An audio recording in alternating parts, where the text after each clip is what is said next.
Good morning. All right, let me let a few more people in.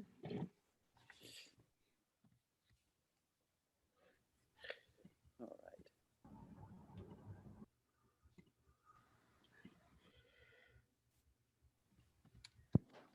right. I always wonder how many of you get up like 5 minutes before class. Since there's no commuting to do, I'm up at 6. So by the time you see me, I'm well caffeinated and strangely ready to go. But I could tell some of you guys are like, good morning, everyone. All here, excellent. Okay. Um, we are moving ahead into heading toward the finish line on our most recent project. Today, we're going to have to juggle some kind of mutual support. We're going to be using breakout rooms again, as well as some new techniques, new things that you could use in Illustrator in general, of course, and some of it for this particular assignment as well. So I want to remind you, unless you're having camera issues uh, on your computer or just bandwidth problems, like Zoom slows down if your camera's on. If you've got a good reason for your camera to be off, then I'll accept it. But I definitely don't prefer it. It makes you feel absent, and I can't interact with you. It, Also, I want to say if your name is not on the box, please fix it. I've got one gray box, no picture, no name. So I don't know who you are. Um, I don't know what that is. All right, so I'm going to ask everyone if you can to help me out with that. Remember, I take attendance from the screenshots that I take. So if your name's not there and you're not there, there's no way for me to consider you present. All right, let's just jump right in. I'm going to go right to screen sharing and we'll take it from there.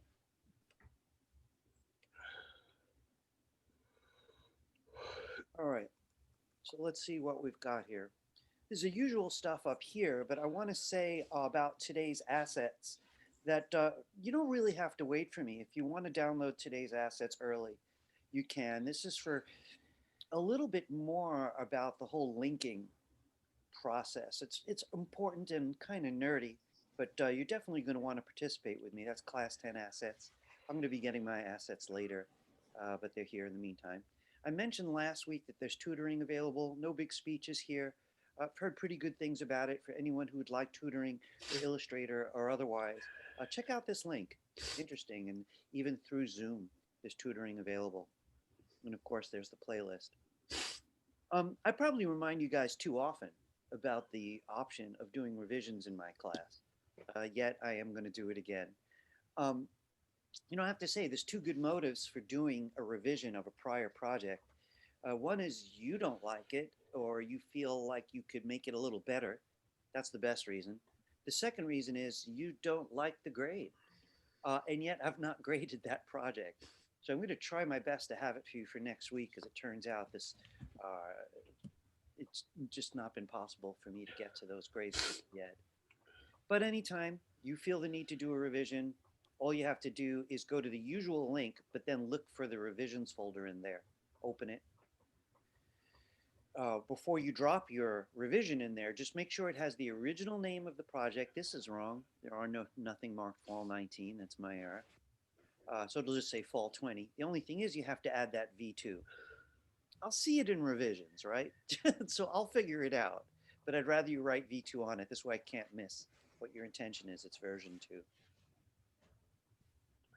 You guys are a very capable crew, so you only ask questions when they're truly meaningful to you. But I understand. Does anyone have a question about revisions or any of the stuff I just mentioned? No, it's all the usual thing, right? You just take my screenshot. There we go. One more second there. There we go. All right. So we're going to jump right to the breakout rooms. But before we do that, I do want to ask you something. I don't believe on my last handout or last class that I asked people specifically to drop the work off for me. in our shared Google Drive because I wasn't really sure about how I wanted to handle it. I know a bunch of you put it in there anyway, which was fine. And as it turns out, I'm going to ask everybody to do that for me now. So all I want is your Illustrator file, unless you have some reason to think it's problematic. I would accept JPEG. A couple people gave me JPEGs. I'd accept PDFs. It's not going to affect your grade, by the way. I want to tell you what it's for. You're going to be supporting each other in breakout rooms in a different way, right? So you're not going to really need the Google Drive version. But I'm having a quandary, right? What I would have loved to do was peek at everybody's work this week, since it's 1 week before it's due. Give me 1 second here. Just gotta, let's see. So in my ideal world, I would have liked to look with you at all your work. You know, the problem is, if I did that for every project, that would be 8 classes of critique. You'd only have 7 left to learn new techniques. So we'd be exchanging critique and not getting technique. And you really need both. So I'm trying to figure out the best way to handle that. Early in the semester, I did just that. I did a critique a week early and then a critique when it was done. But now you're going to help each other out. And I want to point out, I will have more to say to be helpful about this project today. But if your work is put in the Google Drive, I might be able to take a peek during the break and see if there's anything important that I need to say to anyone. Also will make it easier if anyone wants me to take a peek right after class, or even send me an email and say, could you have a look? So I'll have a copy, basically, right? So this is what I'm going to ask you to do. Don't worry about this grade-wise. This is really just so that I could take peeks and see if you need a bigger hand than I've been able to give you so far. So in short, I want you to take your second draft and I want you to put it in here. So not the revisions folder. This is the link. I didn't want to repeat it anyway. This is the usual link to Google Drive. Just drop it in there like you did with all the last work that you've done. I'm going to ask you to do that now. This is what I've got. Looks like most of you did that right away. You got to say, I like working at this school. I've worked all over the city. I got to tell you guys might not know, how just more alert, more in many ways more talented than other schools. Anyway, but there's competition out there. Anyhow, let me just get these lights on. There we go. All right. Are you guys ready for the breakout room stuff? I want to go over it since we only did it last week and we might have had one person out, I think, last week. So let's take a quick look. So I want to make sure that you're opening up your most recent draft. Remember, the finished project's due next week, right? When your turn comes, right? So we're going to have little breakout rooms. I'm going to set that up in a minute, right? There'll be about 5 people in a room roughly, right? So you should all open up your Illustrator file now, right, on your own computer. So it's ready to go, right? I am setting up about, let's see, 9:20. I'm going to set up about 20 minutes, right? So you really shouldn't give each other more than 4 minutes to discuss each person. Your work is open. When your group of 5, meets in the breakout room, one of you is going to take the initiative and say, I'd like to share mine first. You're going to click the green share screen button, right? On most computers, I would recommend you use the desktop option that shows up next. You could choose Illustrator or Screen. These are 2 I choose in case you want to show someone something else, like your folder of photos. This will let you show whatever you want to show, right? Then when your turn's on, please click and share so the next person can go. So remember, your goal is to give each person 3 or 4 minutes, just easy responses like, what do the rest of you like best and why do you like it? Is there something that you could see improved? Can you recommend how to do it? Are there any questions about the breakout rooms before I make that happen? I know we did it last week, so again, anyone who may have missed it should be able to jump right in. So make sure you have your work open so no one has to wait when your turn comes to share. So here it goes. Look, there's stuff I want to share with you, right? And I am going to screen share, but I want to say a couple things. One, about the breakout rooms and the little peaks that I got, right? So if your work's in my Google Drive, I'm going to take peeks. And if anyone really needs to hear from me, I'm going to email you, right?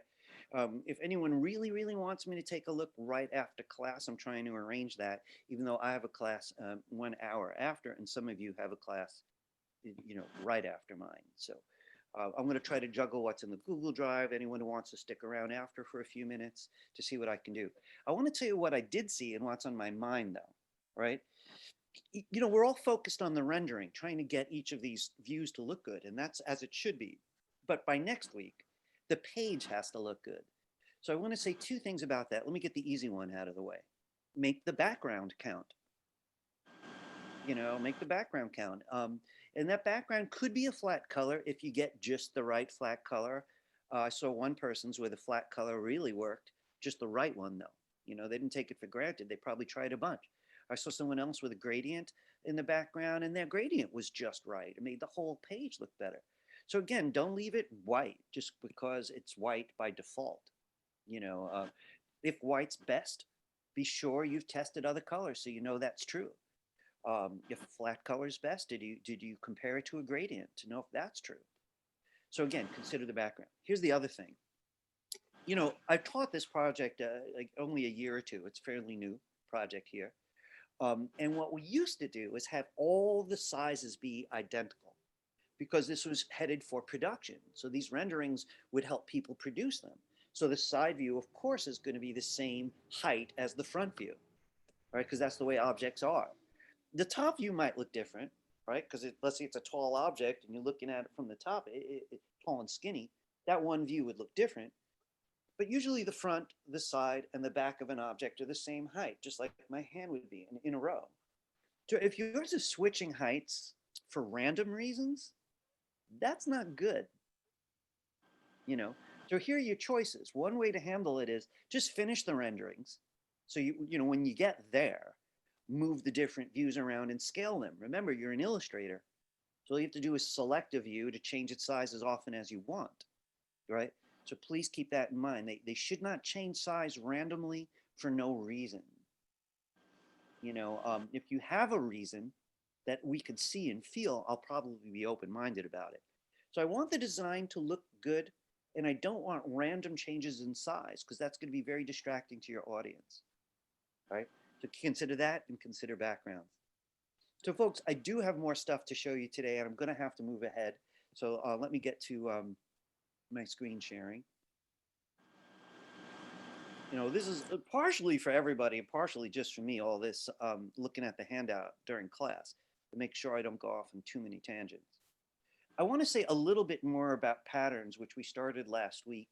And I have to say, like, the thing about patterns, from my point of view, is hang on a second there, is that they're often too complicated. Often. Now you could make a subtle pattern by controlling how close the colors are to each other. So if you have the need for a background, say, behind as a background that's a pattern, like wallpaper behind your views, you can do that, but just make sure you don't go crazy with it. Again, the whole idea is backgrounds show off the stars of the show. So I want to do a couple things with patterns with you. I don't want to take too long on it. Let's just see how we're doing for time. Not too bad. All right, let's all head into Illustrator.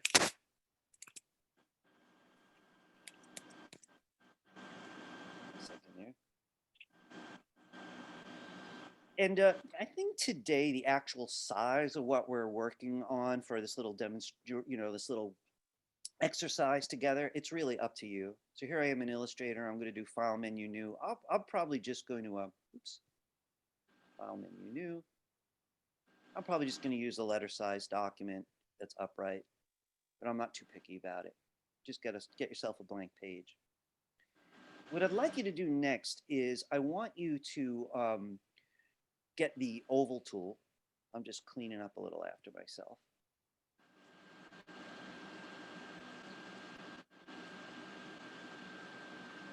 One second, I'm getting some feedback.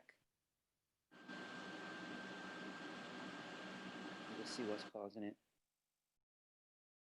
I think I got it. All right. All right. A rectangle or an ellipse, either one you want is fine. Just get me a simple shape. Now, I want you to open up the Swatches palette if it's not open. So I'm going to the window menu to Swatches. And I want to show you something about swatches. Let me get rid of this.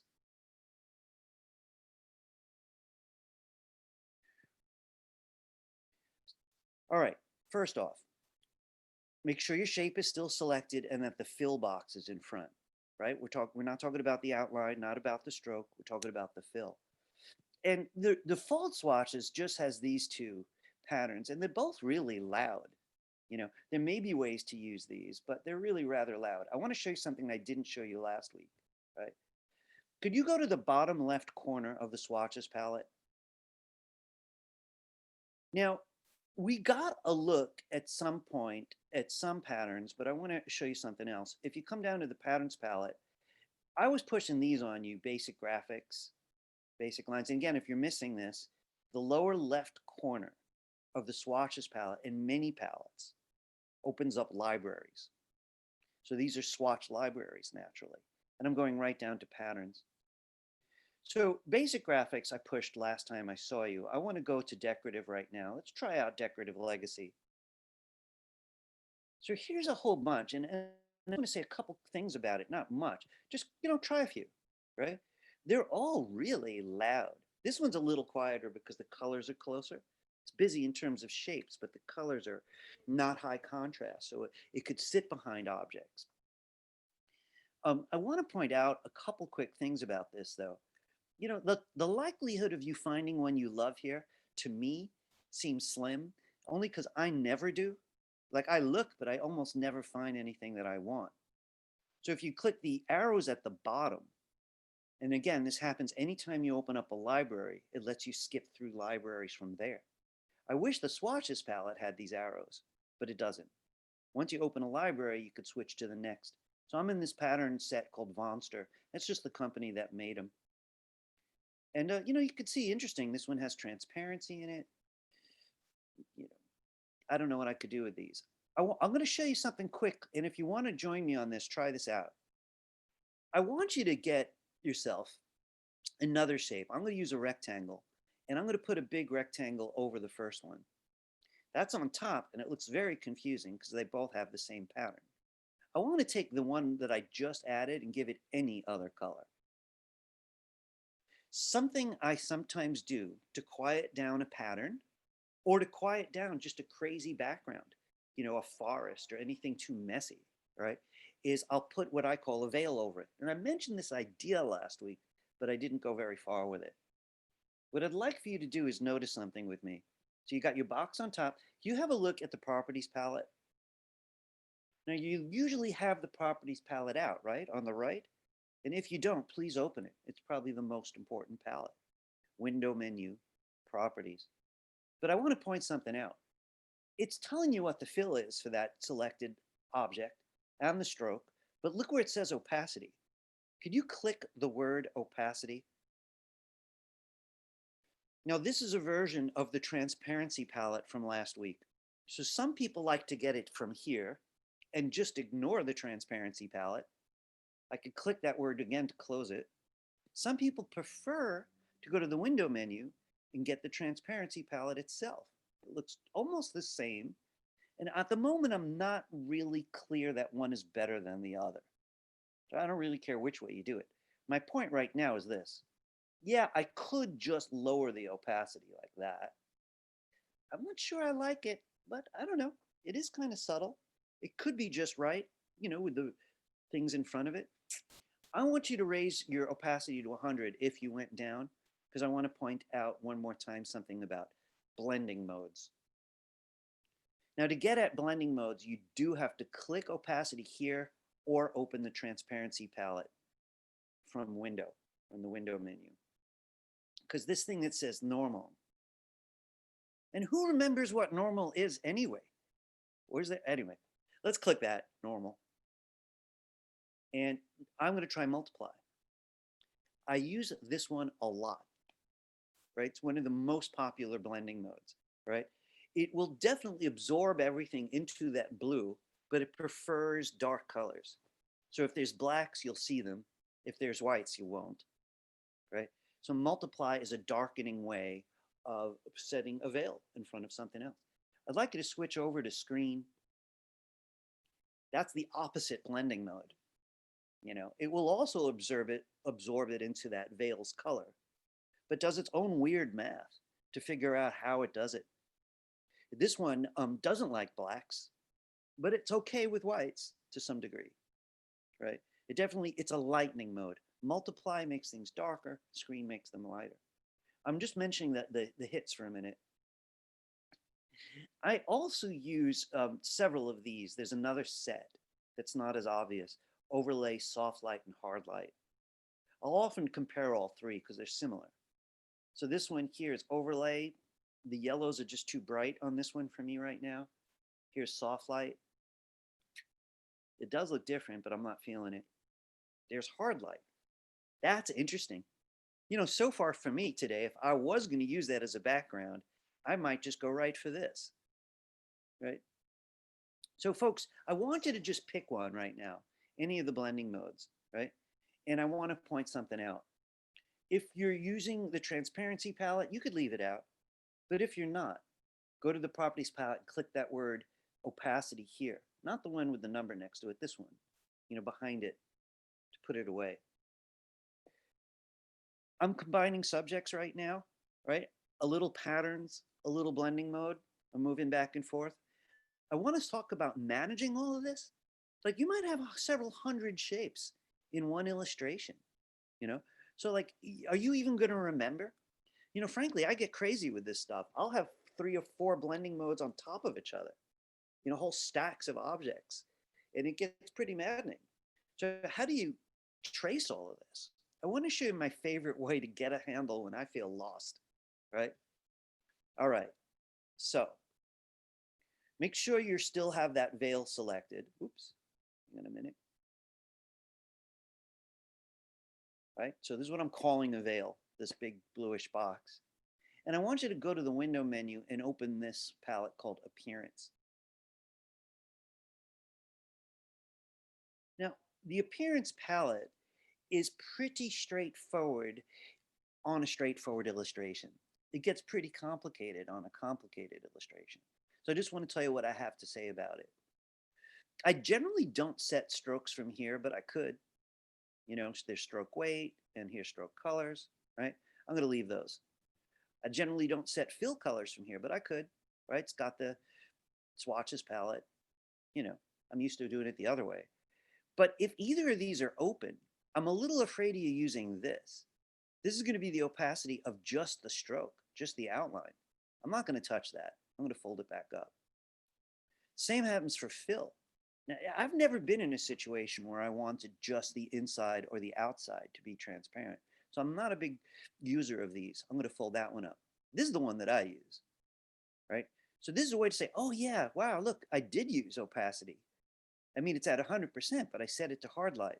So you could just click this and change it from here. You could set it back to normal if you want. You know, you could switch how you want to treat it. Is it about the opacity slider, or is it about the blending mode? Is it about a combination? Right, whenever you're ready, you could just click back. You could just hit return to put it away. I want to say something to you though. As each version of Illustrator comes out, the properties palette, that big palette on the right here, right, is better. You know, it gets better all the time. I'm starting to wonder if some of these palettes are necessary at all. You know, if I can get at those appearances from here, you know, do I really need the appearance palette? So, you know, if I can get at transparency from here, do I really need the transparency palette? So I just want to focus on this one. I do use this one because we've used filters recently. And this is also going to list any special effects you used, right? So I'm going to come back to that in a moment. I want to backpedal just a little bit. All right. Could you guys delete that object on top and just get back to the one that has the pattern in it? So I want to quickly remind you, we're going to do this in just a few minutes because I'm not sure how much you're really going to need this anytime soon, right? But if you want to make your own pattern, you're going to need the Swatches palette out, not the libraries. But this is the one you're going to have. So if you want to make your own pattern and join me right now, here's the way to do it. For one, keep it small, right? So I'm going to ask you to join me by finding a little spot. I'm using the rectangle tool. And I want to point out, I'm going to turn what I'm doing into a pattern. So these shapes can't have a pattern in them, right? You can't make a pattern out of pieces of other patterns, right? But you can use gradients. You can use flat colors. You could probably use special effects, which we're getting more to all the time, right? You could, in some versions, old versions, you couldn't use the brush tool, but I'm pretty sure you can now. So I'm not making a beautiful pattern now. I'm just making my point. So your brushes are okay. You could draw with the pen tool. You know, just about anything you could think of. But once you've got a few shapes, if you'd like to see how it behaves as a pattern, here's the next step. I recommend making sure that little pile of shapes isn't huge. I'd keep it small. Make sure there's no patterns in it, and then simply do this. Drag it and drop it in the Swatches palette. Now it's a new pattern swatch that's going to belong to this document. When you save this document, that is going to become a permanent part of the Swatches palette, but only for this particular illustration, right? So you won't have access to it elsewhere, but if you open this illustration a year from now, it's going to be there. If you want to see how that pattern looks, click that larger shape and give it the new pattern. This is no longer necessary, right? This is just how I made it.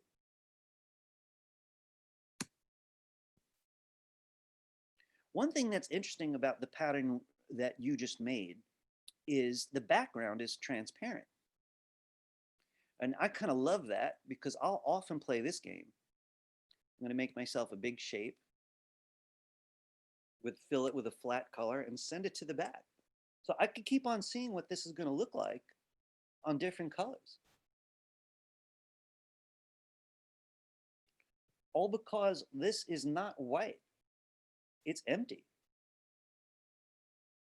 All right, listen, I don't want to spend very long on this topic, but because again, you know, I think there are a lot of Illustrator users that never use it, but you might find ways to make it gorgeous. It is pretty cool. Does anyone have any questions about patterns for me? Anyone? So I do want to say something though. If you do love patterns and want to learn more, I am going to invite you to look up Adobe Illustrator in quotes, to Google search it so you don't get stuff about Photoshop and After Effects. Adobe Illustrator in quotes, patterns, because they added lots of cool tools because people come here sometimes to make patterns. You know, they're in fashion and they're the one who makes the patterns, you know, for the cloth, or they're working in wallpaper. And you would need to know everything about patterns if you were going to do textile patterns for cloth or wallpaper, or other repeats. For us, Actually helped in my typography class because I was trying to make a stroke that had like 3 lines, and I realized that you could do that same thing where you like drag it into the brush panel. oh, interesting. Yeah, it's a Yeah. similar idea. You know, I don't want to cause any trouble, so I'm a little afraid of showing you guys this. This is a tease, and I apologize that we just don't have the time for it. But amongst the newer things this can do is it lets you double click a pattern tile. And this is called pattern editing mode. So it's literally showing me here how it's going to look when it tiles. And it's going to let me edit it. I really didn't like the strokes on these two, so I'm going to take them out. You know, and it lets me make whatever changes I want to make. Sorry. And showing me how it's going to tile. It even lets me grab this box around it with a little bit of effort. No, I guess not right here. I don't use this much. It's not in any of the industries I work in. But if you ever do try this, just look at the top because it'll tell you what your options are. You know, like I could click done, and I just updated that pattern everywhere. So I'm just going to say something very quickly. It's called pattern edit mode. And if you feel like where you want to head as an artist would benefit from this, that's what you'd want to look up, pattern edit mode, right? I've been using Illustrator for a really long time, and I only recently started dabbling in that mode because it's not typical of the kind of work that I do. It's pretty industry specific, really. All right, I want to get a look at the handout, though. Again, I want anyone getting hung up on patterns, just the last time I'm going to talk about it as a group. We already talked a little bit about the appearance palette, and I just want to say a little bit more about it. You know, the appearance palette and the transparency palette, you know, they're different things. The transparency palette rules making blending modes, right? You know, like multiply and screen. It rules setting low opacities like 50%, you know, so it's transparent, right? So the transparency palette, you know, is a powerful thing. The appearance palette is what people use really to like study anything on the page. It lets you know everything about an object, fills, strokes. We didn't get to drop shadows yet or blur, but all that stuff is going to be managed from the appearance palette. I want to ask you guys a question, though. I know I'm going a little out of order today, you know, a little bit. I want to just ask you guys, when I write survey, it means I have a question for you. And I'd like a little bit of feedback from everybody. You know, you can give me thumbs up or reactions. How many of you guys are feeling pretty good about freeform gradients? Yeah, I got a couple nods, no. Couple like I appreciate that very honest reaction. So I have about a third of the class was giving me no reaction, which usually means it's not working. That's my experience as a college teacher. When people say nothing. So let me ask one more time just to be sure. Just be blunt. How many of you would like a little bit more time with me doing freeform gradients? Me. All right, let's do it. I want to make this simpler for everybody, right? Those of you who are finding it flexible, I will encourage you to go further, but I want to simplify something. You'll notice on the right here, it says, how's this technique working? What about points versus lines? So if you're having a hard time with freeform gradients, don't use lines, just use points, right? And I'm gonna go over that right now, but I also wanna mention, this is a pretty good help page from the Adobe website. So maybe after class, you know, if you're feeling like, you know, hearing a step-by-step with a list would be helpful, take a peek at this, right? All right, and I may actually show you something at this particular address in a few minutes, but I want to do as I said. Can everybody just join me getting back into Illustrator? Let's just clear this screen. So I'm going to do Command A and press Delete. I'd like you to grab the pencil tool I want to try something with you. I got my pencil tool. I'm going to set it to be kind of smooth, so I'm going to double click it. Again, if you can't find the pencil tool, hit the letter N. The way it comes out of the box is this tool's on top, this thing called the shaper tool. I'm going to press it. We want the pencil tool. You can get there with the letter N. I'm going to double click the tool though. You don't have to, but I always check to see how smooth I've got it. I've mentioned before, I like it set to 3/4 smooth. Smooth is sometimes just messes up any angles I want to make, turns them into curves. This gives me a little bit of help without too much help. And just click OK. I want a shape like this. So I'm looking for something shaped a bit like a kidney bean, right? I don't need it to be perfect. Now that's an odd shape, right? It's not a circle, which would have an obvious kind of gradient, probably a radial gradient, right? It's not even a rectangle, you know, like a wall. You know, we'd have a lot of freedom how a gradient would go on a flat wall, right? This is a kidney bean shape, right? So what I would say is this. Sometimes I will start with a fill color. So I'm going to ask you to give it any kind of fill color you feel like. Before we go further, could you go to the window menu and open Gradient? Now, if you haven't yet gotten comfortable with gradients. Start here. Always get this out if you want to work with gradients. Window menu, gradient, and remember that the tool itself is here on the toolbar. And you could press the letter G as a shortcut. Now, there's two ways to get this started. I saw somebody do it this way. They just selected the object. They made sure the fill is in front. Most of my class so far has been about fills, right? And one way to start a freeform gradient is to click right here. Boom. And give it a moment. So that's one way to start a freeform gradient. I'm going to Command Z though.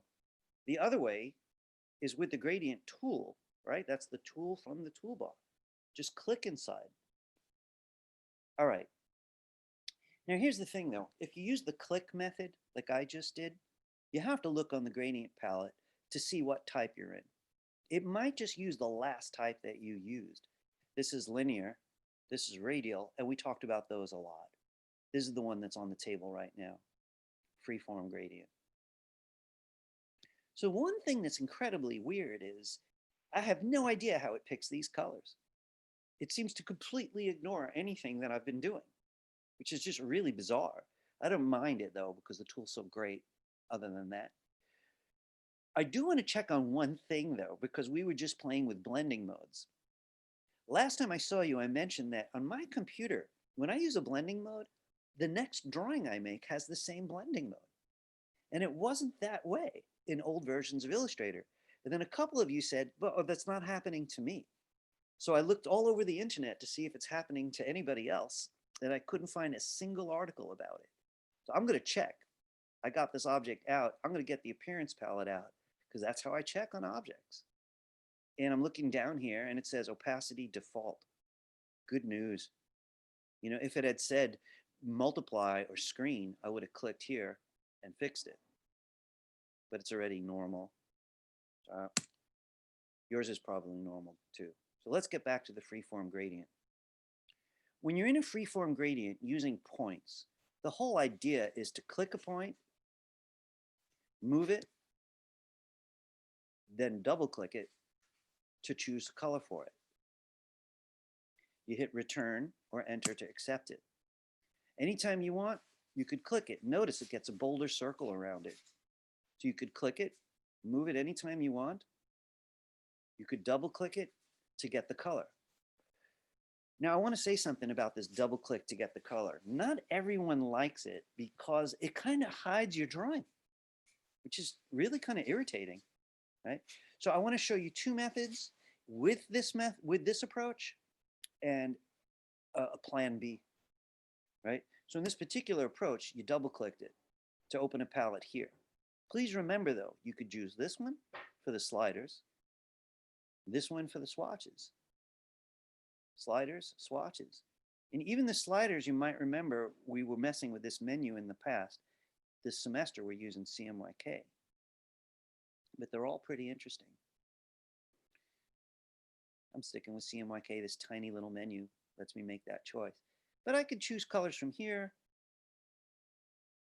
even down here on the spectrum bar, or I can go to the Swatches palette if I want. To accept it, you hit return or enter. My thing I'm pointing out right now, though, is it does hide the artwork, and that irritates some people. So some people don't do it that way. What they do instead is they just click the color stop once. They don't double click it. And they make sure to have these two palettes out. So they could pick from here. And this way you could see your artwork a little bit easier. Or you could pick from here. They both work. Whenever you want, you could click a different color stop and make your decisions about that color. And remember, you can move it anytime you want. So far I've been working with the two color stops that just showed up automatically, right? And I want to say a little bit more about that. Don't neglect this cool little thing. When you click either one, it's got a spread circle. So you could spread it out a little bit more. Not a lot, unfortunately, but a little or a little less. That makes a world of a difference. All right, the same steps are when you want to make your own color stop. So we're still using points and Freeform Gradient. Wherever you want to put a color, you click once, then you choose the colors from here, or you double click and do it from here.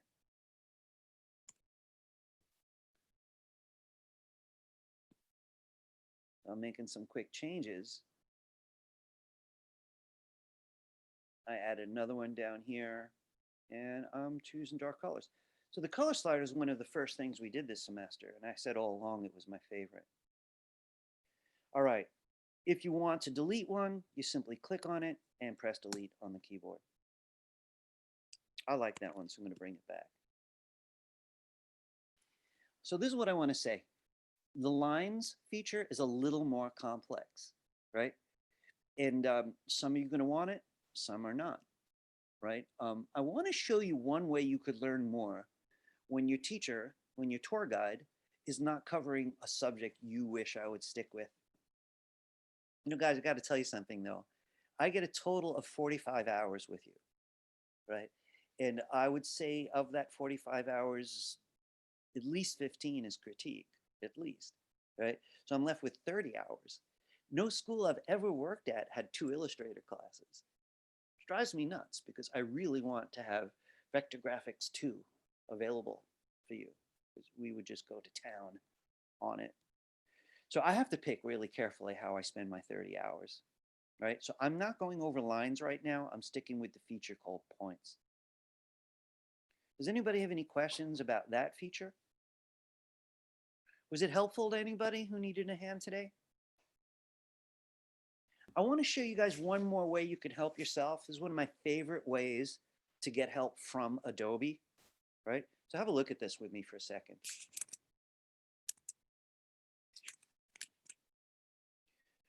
So I included this link, right? But the part that I like best is where it ends.com, helpx.adobe.com. I'm clicking the link though, and I want to show you something. So this is the page about the gradients, really breaks it down. But what I'm going to do up here is I want to show you what the main help page looks like. So this is just helpx.adobe.com.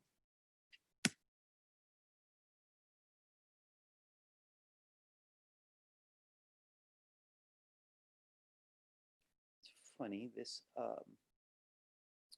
worked a little bit differently the other day. So just give me 1 second here.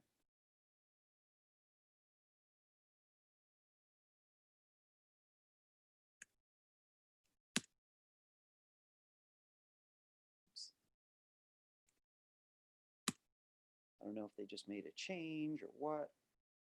All right, that's okay. It's a little bit different than the next page we're going to get. Here it says featured products. I'm going to click on Illustrator.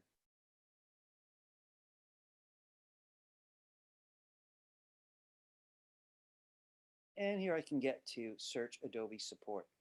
You know, the only thing that's I'm a little unhappy with, as of last week, I was able to choose the program I want help with from the left. So this would probably work fine. It's just I'm not as happy with it. That's the way it worked before they changed it. Oh, that's interesting. As soon as I do a search, this is the layout I want us to get to. I could click this, put my search up here, and I'm only going to get relevant answers. You know, you could of course use this for other programs if you had questions about Photoshop. So I have to say that was not as elegant as I expected it to be, right? Because I wanted to go right to the search option right away. But yeah, it wasn't so bad. You know, you could start at helpx.adobe.com, search from there. But when this shows up, please click the program you're interested in. They have manuals online, they have other things like that, but really, often you're looking through pages and pages when you only wanted one subject, you know, like Freeform Gradient. So helpx.adobe.com. All right.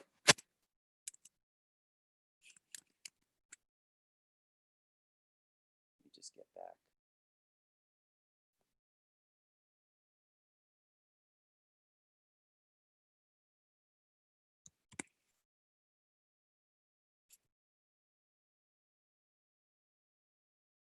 minute here.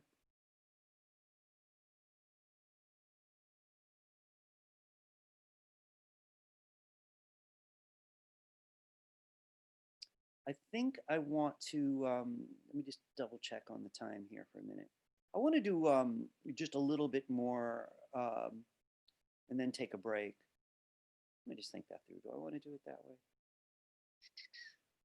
Yeah, let's just go one more step and then we'll take a break. I want to review this business here about effects and textures because, you know, that might be a big player for some people on this particular project. Effects include stuff like drop shadows, which maybe I'll squeeze that in today, even though it wasn't my original plan. But it's usually about surface, grain, different ways to create grain. And, you know, there was a time when Illustrator was not about that. Everything had this sort of flat look, very beautiful, but flat, clear, not about texture and surface. But the program's evolved quite a bit. And we went over this last week, so I just want to do it one more time, kind of briefly. These here are just recommendations. We're going to use the effect menu and two sections that show up under there. One is artistic and one is texture, right? So let's go have a look together. Let's go back into Illustrator. Let's try it on this. You know, if you want to experiment with any of the things or all of the things we've been talking about lately, transparency, blending modes, textures, sometimes it's helpful to make copies of your object.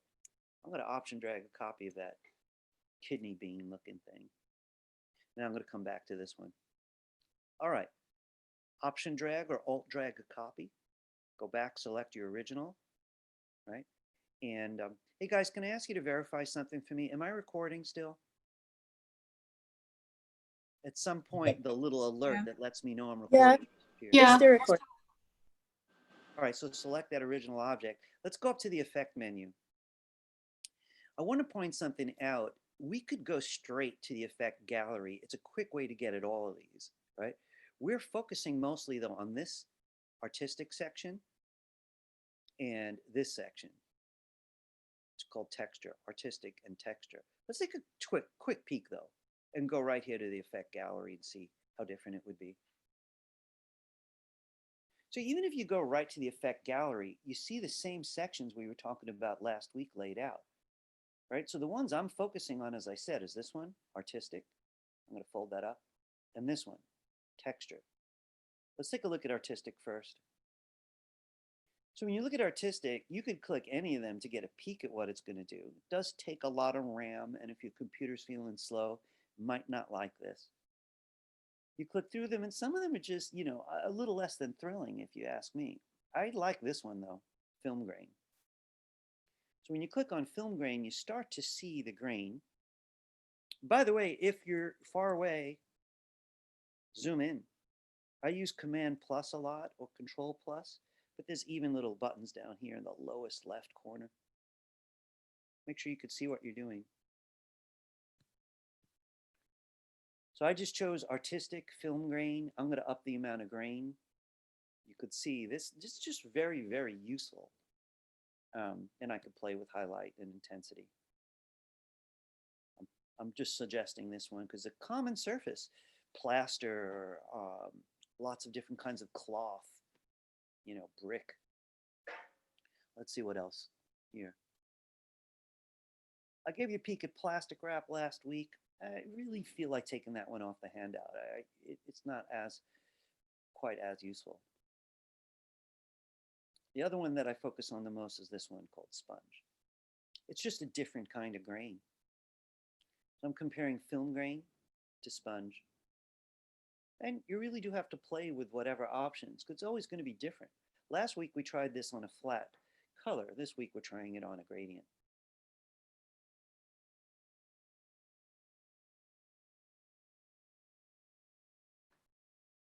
So it depends. I'm not trying to make someone look like bean looks like it has a disease or anything. I just want it to have surface. So I'm trying to find the right amount that it doesn't feel too blotchy. If my audience is going to see it smaller though, I better back up and make sure it still reads. And that's pretty excellent. All right. Okay, let's say though none of that did it for you. right? You're not feeling any of these options under the artistic folder. You can click that little arrow next to it and close it up. Let's come down to this one, texture. You know, when you get down to texture, you could try any of the main ones. I'm skipping for a minute because they all have interesting textures and they all have these sliders here to give you different options. I think some people would come straight to this one from the start. But I'll often use this grain. It's very similar to the two we were just looking at. It's hard to say which one's going to be better. I have a question. Yes, please. Do the effects always make the edges of the shape like pixelized like that?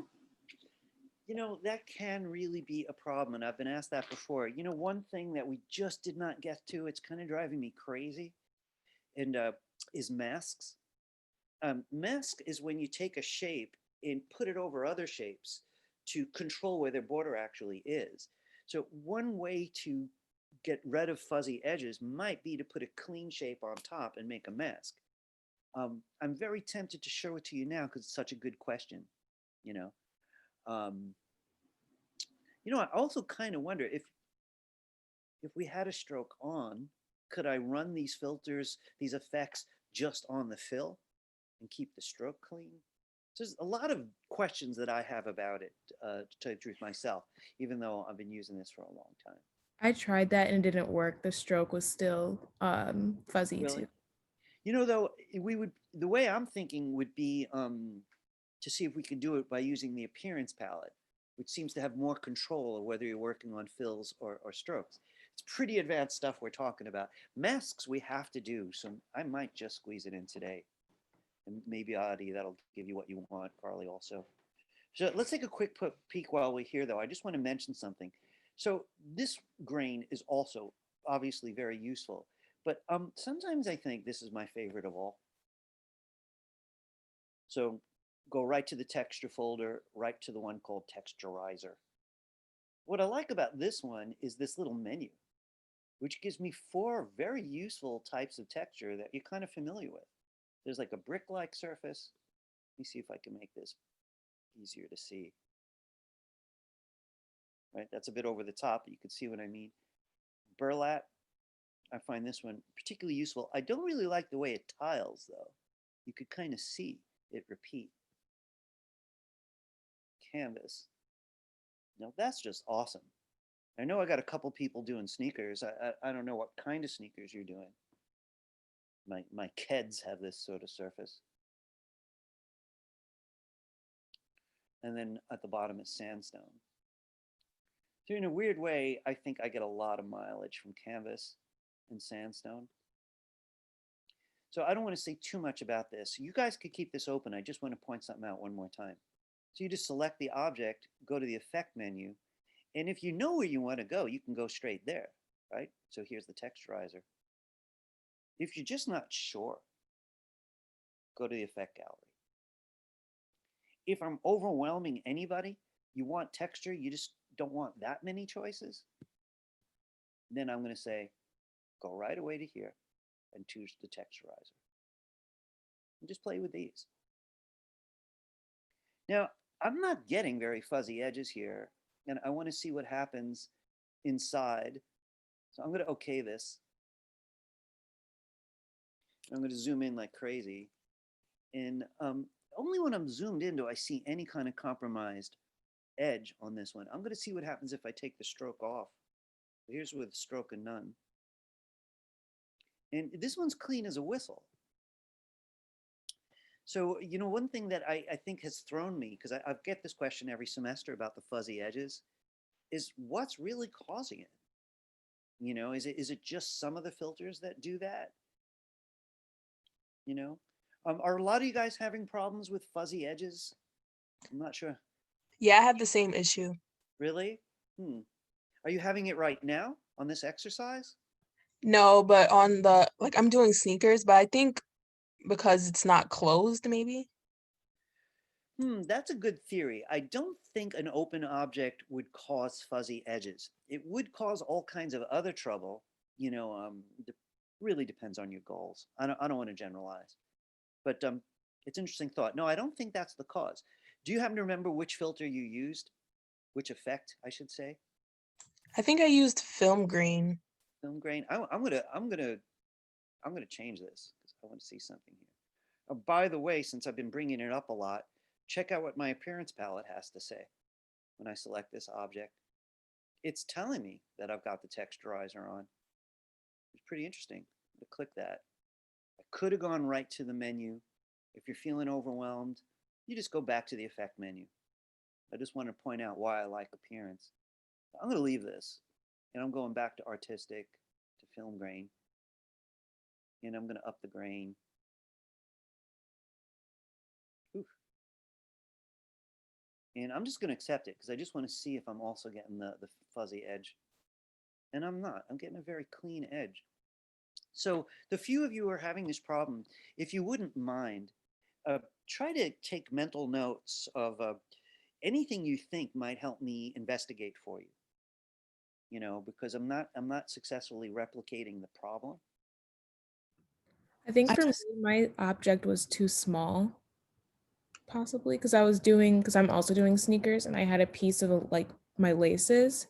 And I think I used canvas and it just looked really weird and like pixelated because it was just such a small That makes sense.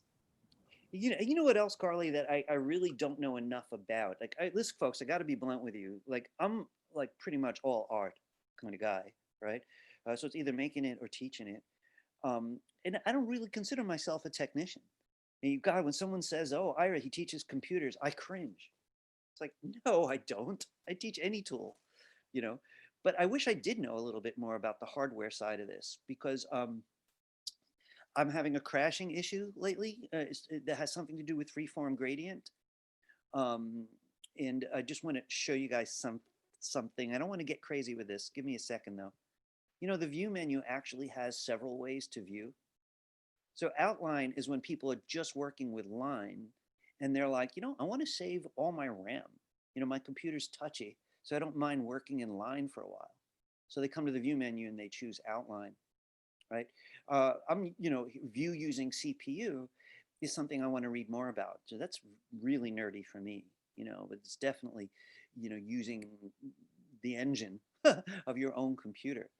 But then there's pixel preview, and you know this goes on and on. So a lot of the this heavy duty stuff, these effects take a lot of RAM, and one might need to explore these if you're having issues. Right now, I'm just going to say stay in the view that you're in right now.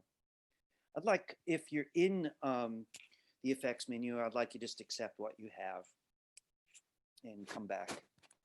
I want to take a quick look at the handout because I just want to, you know, in fact, I'm going to do this. We'll take a break and then I want to come back, and I do have two new subjects, but if possible, I'd like to squeeze in a little bit of masks today. Might be the perfect day for it. So it's, let's say it's 10:35. Just double check this. Yeah, let's take a 20-minute break, right? Let's come back at 10:55. Don't be late, right? Because I'm going to jump right in, right? And if anyone has a question they can't wait for, I'll stick around a couple minutes of the break. Anyone who really needs a break, you go take that break right now while you can, but be sure to be back 20 minutes, 10:55. Does anybody have a question you'd like to ask me right now, though? Or you want me to have a look at something? No? All right. We'll see each other I then have at one 10:55. question. Yeah, sure, Miles. Do you mind just giving me or some advice on my composition for the layout?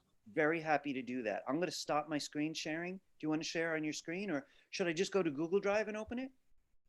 Sure, it's in there. Right, Or I could screen share yeah, the. no, let me do that. I'm gonna take a look here.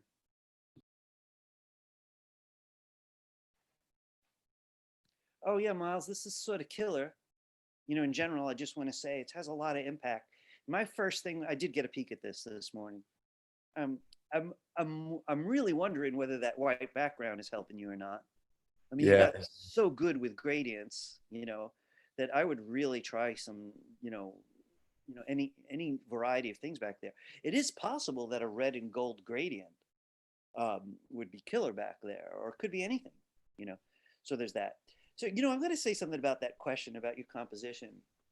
You know, if I was the type of teacher who wanted to stick tight to this whole idea of this project being kind of industrial, you know, it's all about people who are going to build this and that type of thing.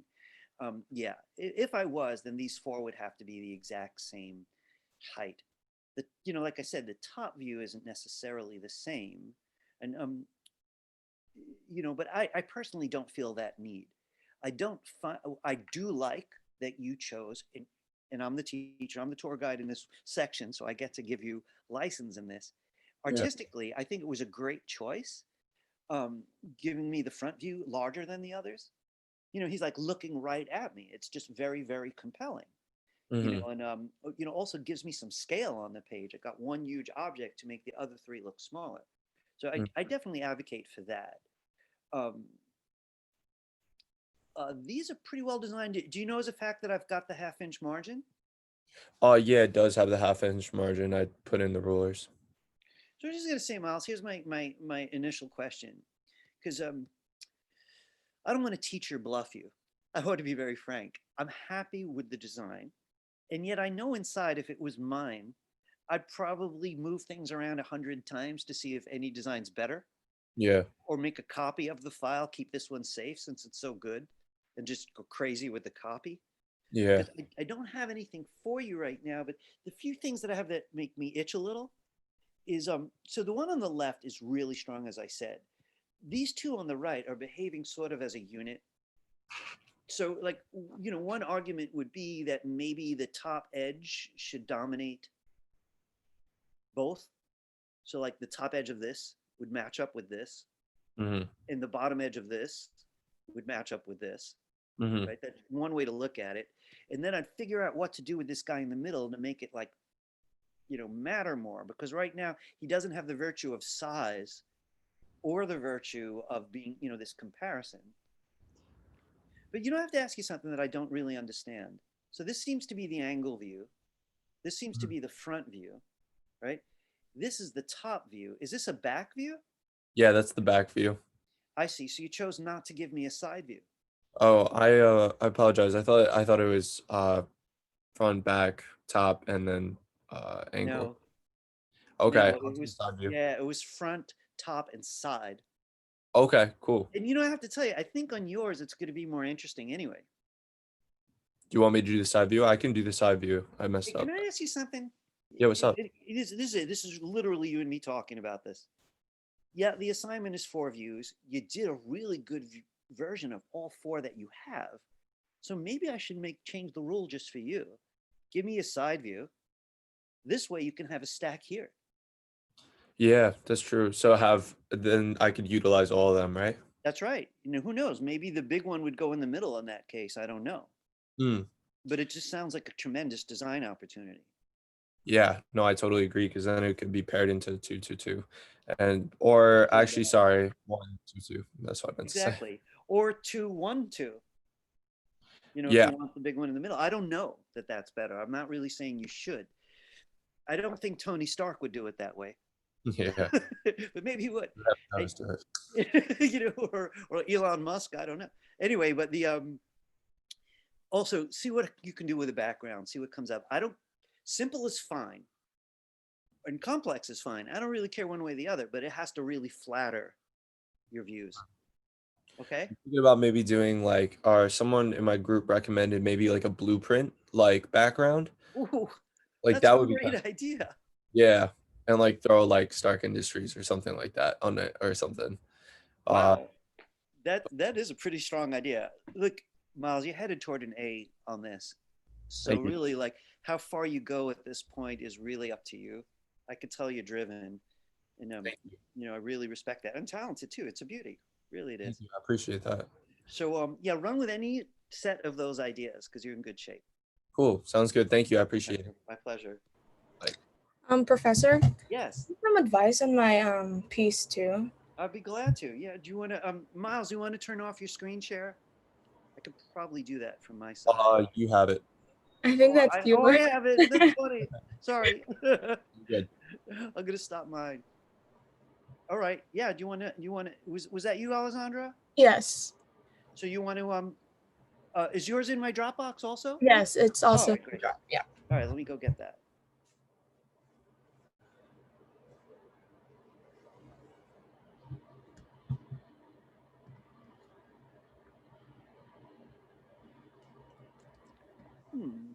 Did I miss it? Oh, there you go.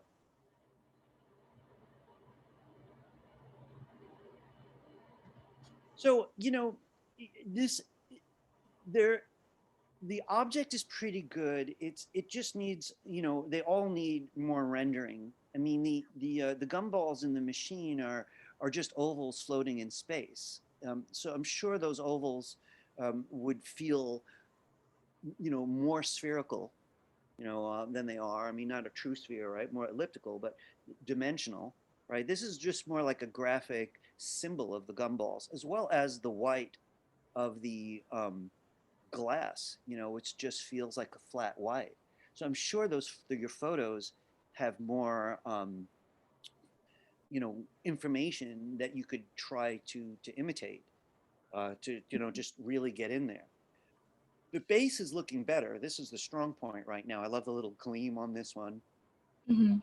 But it looks like you're pretty shy of using gradients, and Yeah, like I'm so stuck because I don't know how to make it look like make it look realistic because I was trying out gradients, mhm. but like it looks like it's a metal when it's Let me try something. I'm gonna download this one.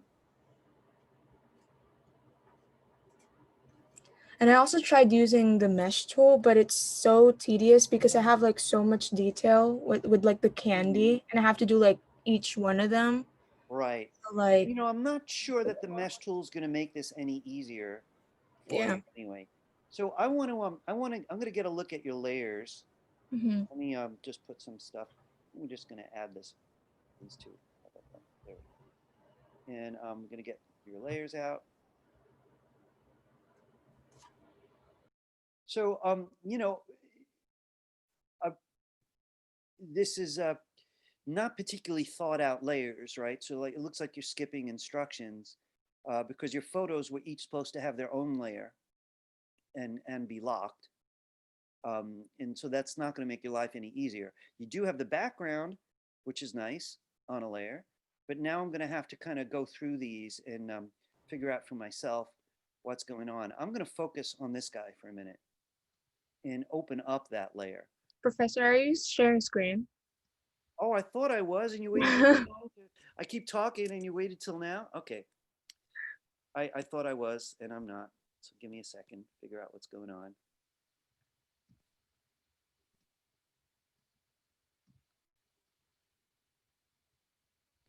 Sorry about that. You're good.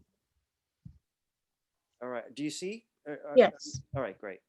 So, what I was starting to say was, you had one layer, right? Even though I kept stressing each Hmm. photo, and it's on the handout, should have been separate layers and each one locked. Mm. Each view should have been on its own layer. So because you'll have it in one layer, it could be significantly harder to manage, right? So, this is just really complicated. So now I have to open up this layer here and figure out what's doing inside of it, right? So this is the way you had it. So I'm going to hide the background layer for a minute so we're not confused by it. And I'm going to hide everything but the leftmost gumball machine. So, even though the layers are not the way I wanted, so far it's not a big problem. So I'm going to not focus on that, right? Um, what I'm going to have to do though is open this called sublayers. So I'm going like deeper and deeper into the layers because your main set of layers were not thought out. They were just sort of random, right? So you've got a lot of complexity going on. So I think I'm going to rename this sublayer here left machine, left gumball machine, right? So I know that inside here is everything for this gumball machine. Now, this dark gray, I'm a little surprised by. I'm going to click on it. So this is grouped. I see that. Mhm. And all right, I'm going to get the white arrow then to work with it. I'm going to click on this dark gray here to try to see what's actually going on with it. So Your the file is kind of messy, so I'm like a little confused about what's going on. Let's just see. All right, so I do have that, which means it's here, even though this is showing up white. So what is turning that gray? Was it gray on your computer too? No, it's white in mine. Is it? How odd. So trying to figure out what would cause that. I'm going to set it's white. And so, all Yeah, right, even in your fill, it says it's white. that's odd. Let me get the appearance palette and see what's going on. All right, so this looks normal, no problem. This also looks normal. This all looks normal. So why is this not showing up white? Will it let me change colors? All right, lets me change to yellow, and I can go back, and the white is just not showing up. How odd is that? I want to see what happens with the gradient tool. So I click on it with the gradient tool. I don't know what was going on with the white, but I don't want to get lost on that subject. It's probably not what you want anyway, right? You know, what I want to do is, check out Freeform Gradient. And so I'm going to click and see if it lets me, set colors up. And I'm not really saying there is definitely something wrong with the white on this particular project. And it didn't happen on your screen, so it could just be my screen. Give me a minute and just see what's happening. All right, it's something to do with the view modes. I think I'm okay now, right? So here's my gradient tool. I'm clicking. I should be able to try different colors out. Now, the thing is, I really wouldn't be doing these randomly.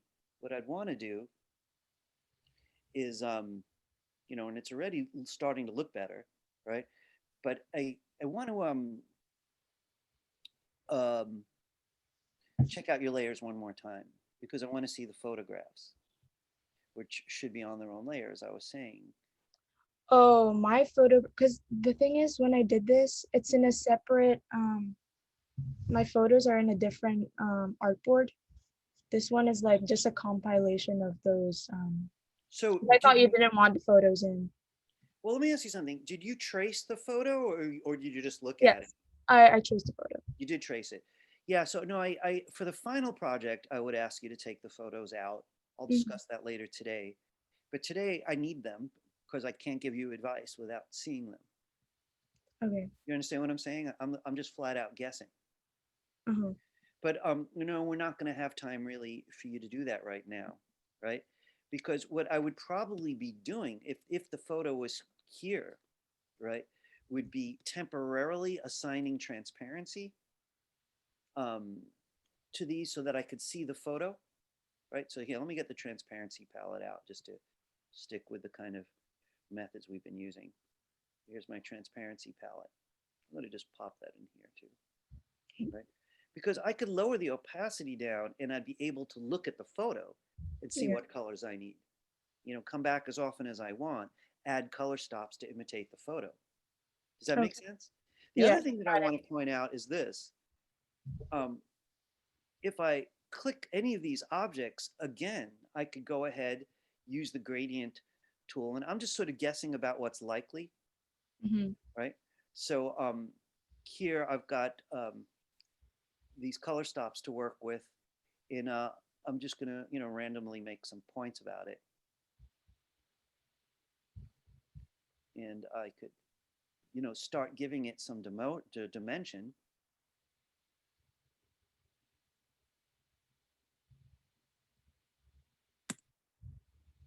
And, yeah, is it time consuming? It is, but the other thing I'd say about these anyway, the gumballs particularly, they're probably just easier doing radial gradients.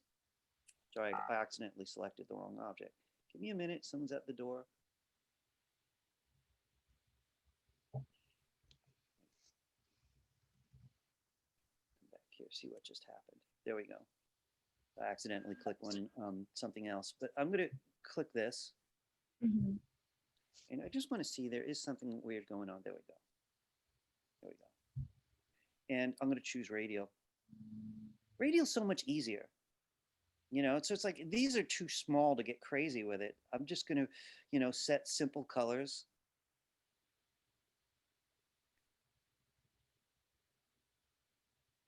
I think I'm going to start like that. And then I go back and forth between these two and darken it somehow. You see it coming to life? Yeah. Right. And remember, with the gradient tool on that type of feature, you should just be able to press and drag to change the position of it. Maybe the light should be there. Mm. Got it. You know, I want to throw something at you just because it might be helpful, and I don't really want to overwhelm you, but watch this. If I think, you know, that's a 2-color gradient, that's going to be useful to me, right? With the fill box in front, I could do this. I'm on my swatches palette. I just added it as a swatch.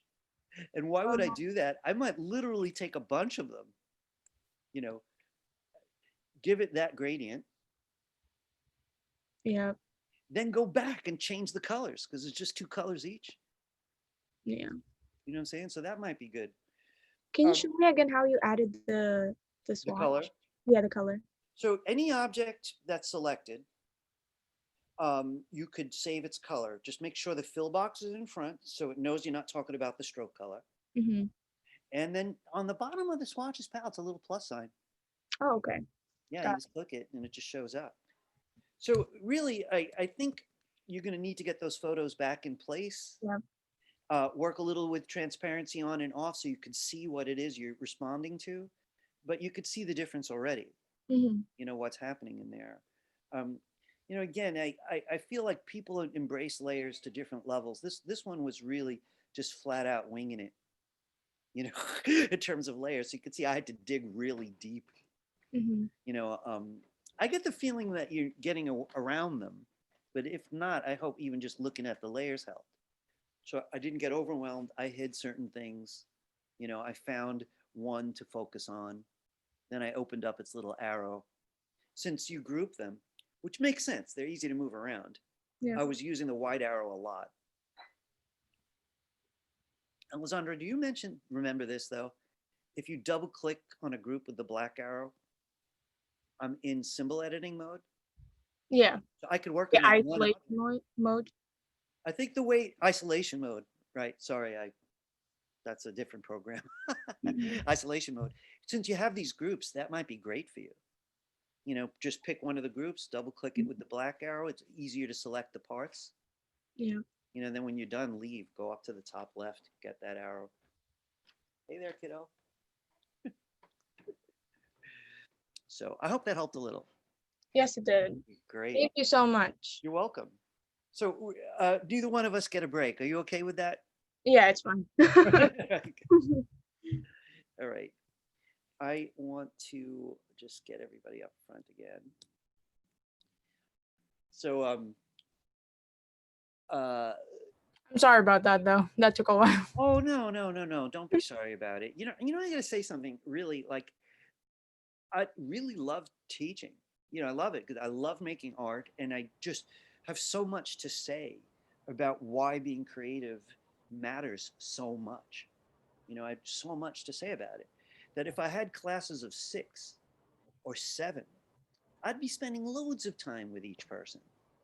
You know, it'd be a combination like I just did with you of like finding techniques that work for you specifically, and then larger subjects of how it fits into art and what makes it compelling, you know. But, you know, frankly, the way our culture is in the entire Western world, if not the whole world, the college world, classes are just huge. They're just huge. Yeah. You know, you get 25 students and there's just no way it's to do that. But no, I never really mind. That's why I'll ask on a break or right after class if anyone wants to show me anything. Thank you. Everyone's supposed to be back right now. Are you all here with your cameras off or what? I see Adi, you're there. People off, there you are. People are showing up. It's nice. Guys, always please do make sure though that your names are on your box, that you haven't hidden it. Could just be my computer. Half your names disappeared for whatever reason. So my family was so impressed. They were like, "You never remember anyone's name, and you remember every student's name these days." I'm like, "No, it's Zoom. I wish my glasses would do that." I'm rather name disabled, unfortunately. Kind of sad. All right. I want to take a look at the handout, though. I have something easy that I want to share with you. It's something hard, too. So let me get back here.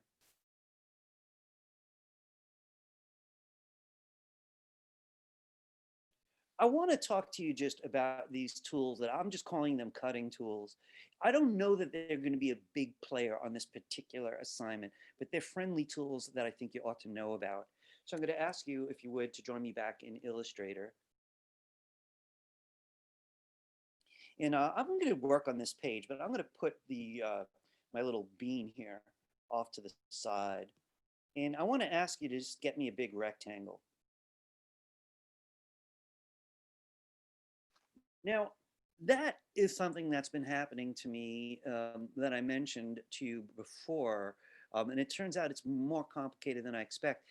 I will often get elements from the prior object. Now, in this case, I'm just getting the last gradient.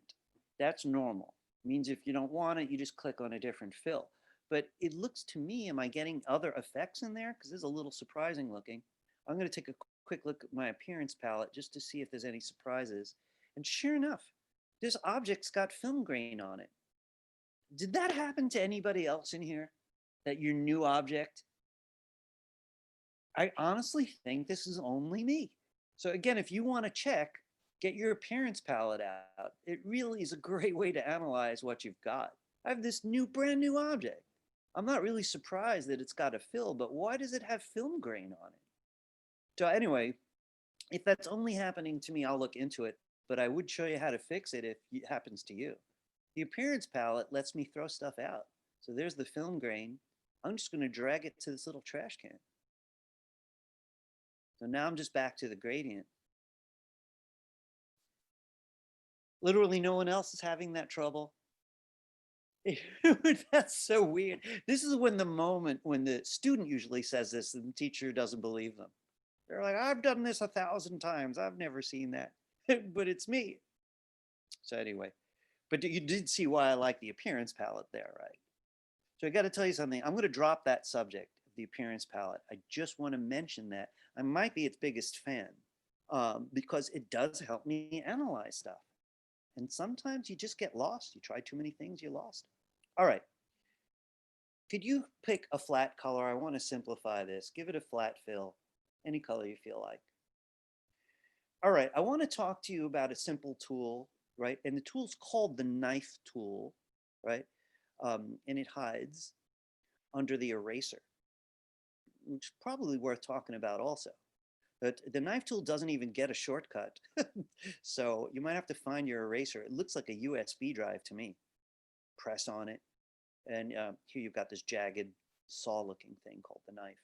Please be sure you're not using this one at the bottom called the slice tool. This isn't for us. It's a web design tool. So we're coming up here to the knife tool. So is your object selected still? So if your object's selected, check this out, right? Watch this. I'm using my knife, but I'm not going to start in here. I'm starting outside. And watch what I'm about to do. Don't like that. Give me a minute.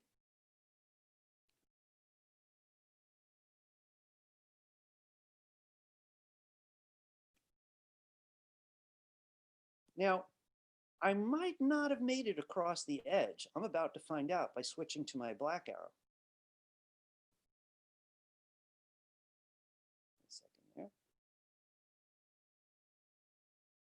It's funny how it's selecting it on the first click. All right, let me back up a little bit. Something's changed with this tool, but I'm going to recommend using the white arrow when you want to see what you did. Let me just back up a bit. Uh-oh. All right, here we go. So, sorry about that, guys. Knife tool. You cut whatever you want to.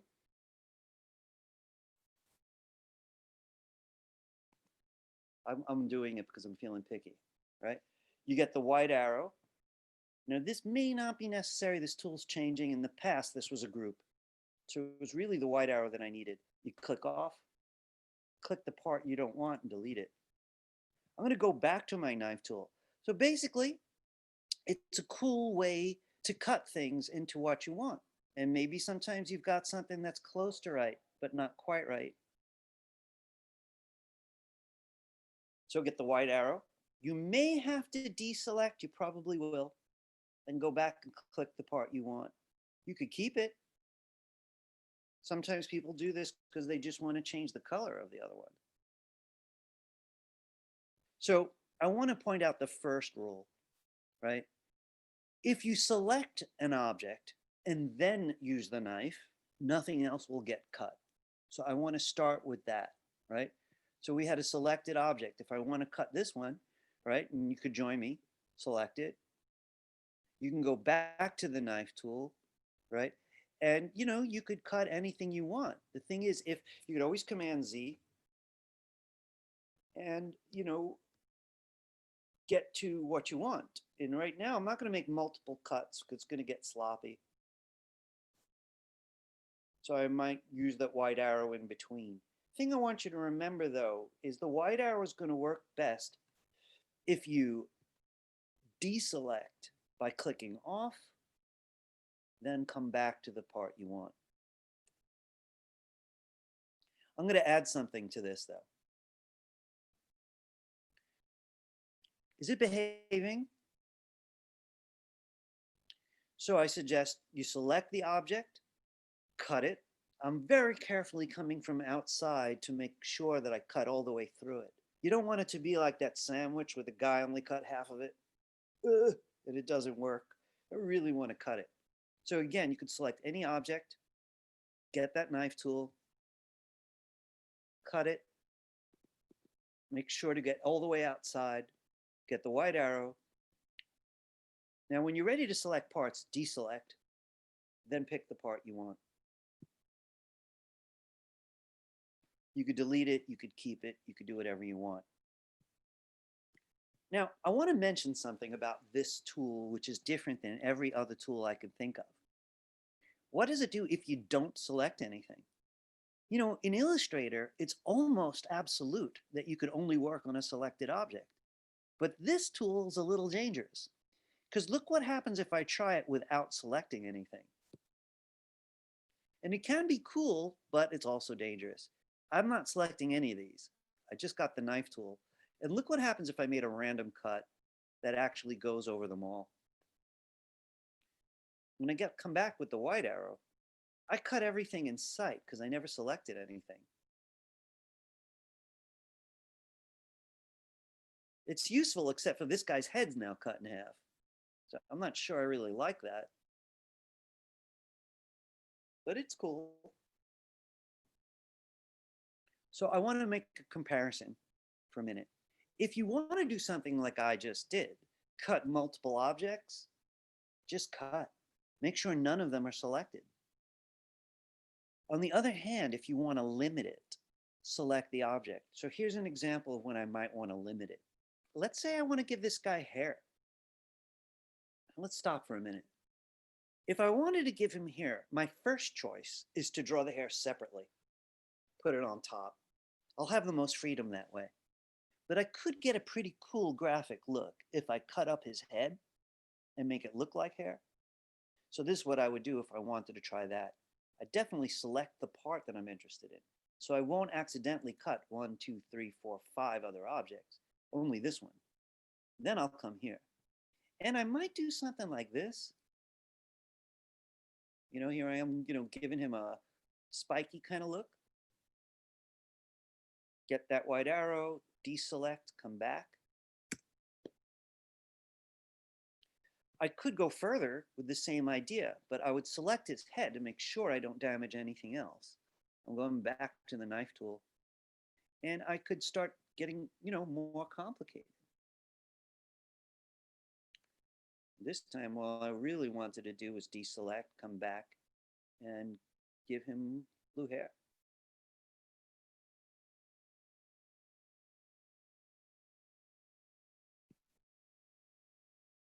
It's interesting, right? So I want to back off and I just say a couple last thoughts. The knife tool is easy. Select a shape to limit the cuts to that shape. Don't select a shape to cut wherever you want. You could even cut a hole in an object if you're careful. Not sure why. Let's say I'll do it here. I'll select this shape and I'll carefully cut a hole. Get the white arrow, deselect, come back, and cut the hole out. Does anyone have any questions about the knife tool? I want to show you one other cutting tool. I got to be honest, I don't like this tool a hell of a lot. And I think it's me and not the tool. And that's why I want to show you, right? There's a scissor tool, right? The scissor tool doesn't let you freehand cut like the knife does. It lets you kind of break an object along the path. So I want to show you what I mean by that. This is, this tool's behaving strangely in this version. In some versions of Illustrator, you click with the black arrow, you get the whole shape. It was automatically grouped. In this version, it looks like they're not. So it could just be my computer was giving me a hard time. It may be that you could use either tool to get at the parts. The white arrow is the traditional one. But right now I need to move the whole thing. So I'm going to drag over the whole thing. Just move some stuff away. Could you get me just a rectangle? This tool's going to happen fast, right? Let's say all I want is to cut that rectangle into two parts. Two straight, clean, simple, geometric parts. The knife tool is freehand, so I probably wouldn't use it for this. Instead, I go to where the knife tool lives, press on it, and get the scissors. With the scissors, you go over to your selected object, spot on the edge, right? We call that the path. Click. Go to the opposite side on the path, not in the middle, but on the path itself. Click. Then the black arrow, I want to see if it selects the whole thing. No. So it sure looks like I could use either tool to pull them apart. You could see there's a lot of reasons a person might do this, especially in graphic design, you know, for stuff like that.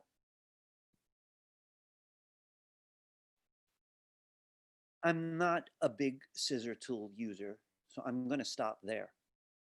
One cut on one side, one cut on the other side. It knows what to do, right? It creates a cut along that from dot to dot. Did it work for you guys, the scissors? Anybody? Did it not work? Are you guys collapsing? I feel like at once half the faces in the room went like, got all funeral on me. Did it start to rain? Anyway, listen, guys, the scissors tool is not the biggest player. Don't fret about that one. I use the knife though. No questions. How do we start like a new cut with it? Because if I go like on one side and then across, and then I go again to like say cut it vertically again. You're saying the scissors you're talking about? Yeah. Okay, let me take a look at that. Because if I try to cut my like bean shape horizontally, and I go like this, and then I try to do it again, it kind of makes like this weird rectangle shape. Yeah, and I've had that experience. It's one of the reasons I don't like the scissor tool, to be honest with you. But I want to try something. I want to show you guys something. I'm going to give both of these a stroke. So I'm going to bring the stroke box in the front, and give me a moment here. Give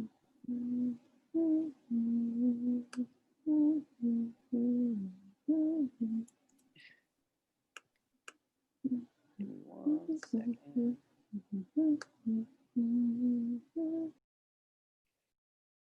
All right. So do you notice this? The path doesn't go all the way around. So there are some situations where this is an open object, right? And I've been complaining a lot about open objects. So the bean might make an erratic opening, you know, and that could be part of the problem. So I'm not sure the bean is going to work. I am kind of curious whether I could cut it with the knife tool and make the knife tool go straight. So I'm going to actually try a small experiment quickly as an option. I'm going back to, guys, can I show you something quick? Do you ever notice this? When you click on a group of tools, it's got a little tab on the right. And I've never mentioned it before, but if you press on a tool and see it's set, you could click this edge to take them with you. So here's the knife tool, and we already know I could do that, but can I force it to go straight? No. I was holding down shift because that would make sense.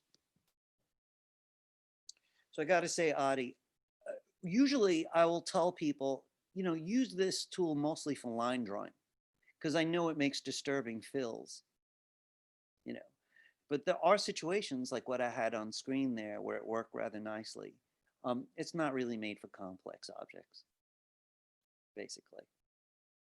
So I wish I could give you a more satisfying answer, but that's what I got right now.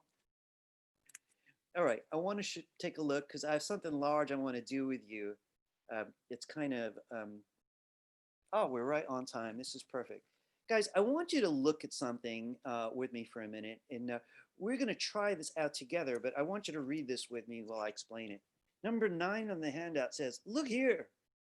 Now, you all got used to file menu place, like the whole class is using it, but it's because I made it very simple. And there's a couple of issues for some of you that I want to address right now, and it's not your fault.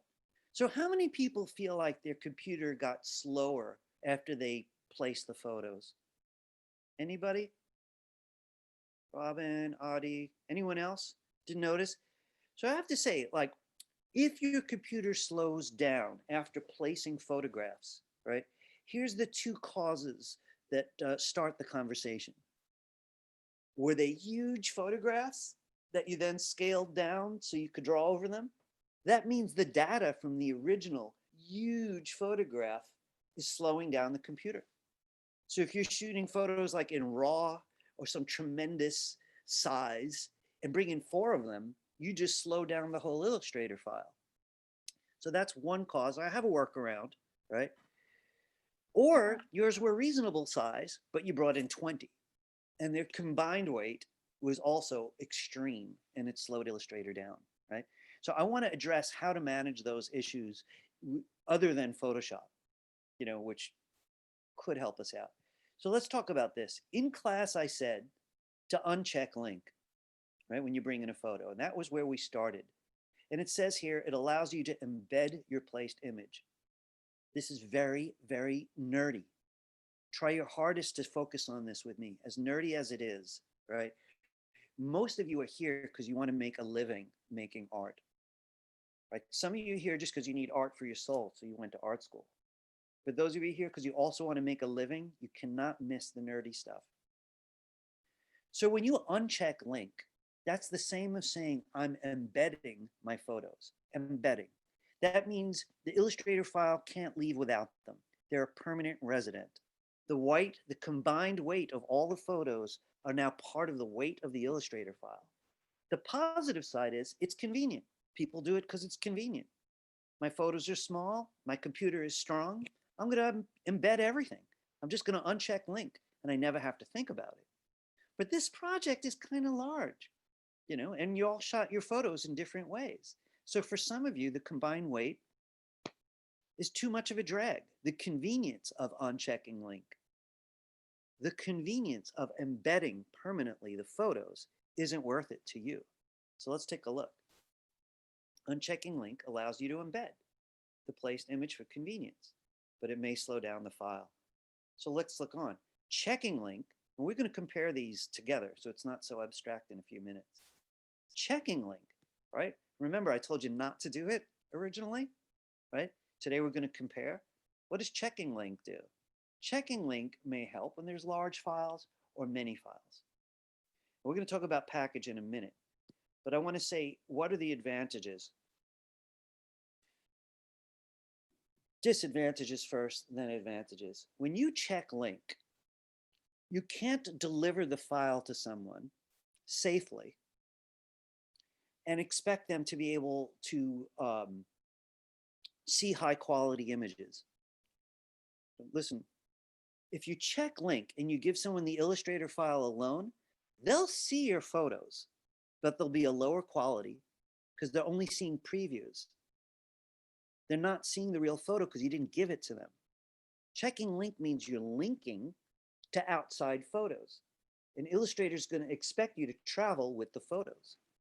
I want to show you how to change back and forth between those decisions, especially for those of you who are having slow computer problems.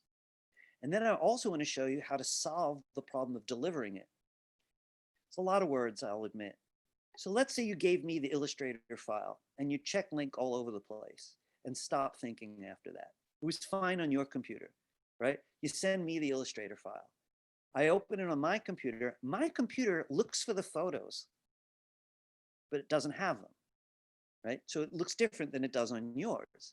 I'll see them, but they won't look as good. And what's worse, I can't make any changes to them. Let's back up. What about on your own computer if you check link? And I know some of you are going to love this.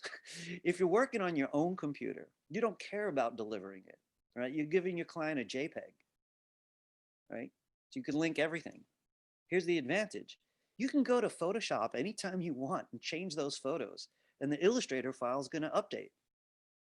Since you're linking to the photos, whatever you do to the photos will update Illustrator.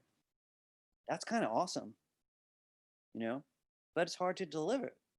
So let's see what we could do to learn about this. And we're going to throw in this. Some of you guys are going to want this feature before next week. All right. So here's what you need to join me. You need today's assets. So if you didn't get them yet, either go to our home page or go to the handout.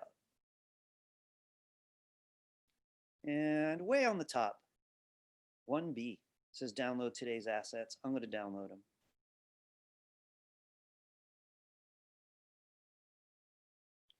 And we've done a bunch of this before, so I don't think anyone has trouble with this. I want you to get at that downloaded file, which will be in your downloads.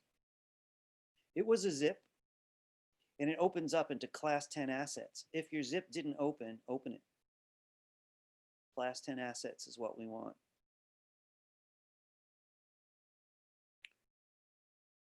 So we've been going back and forth, some assets, but not a lot. Are you guys comfortable downloading assets and getting to them?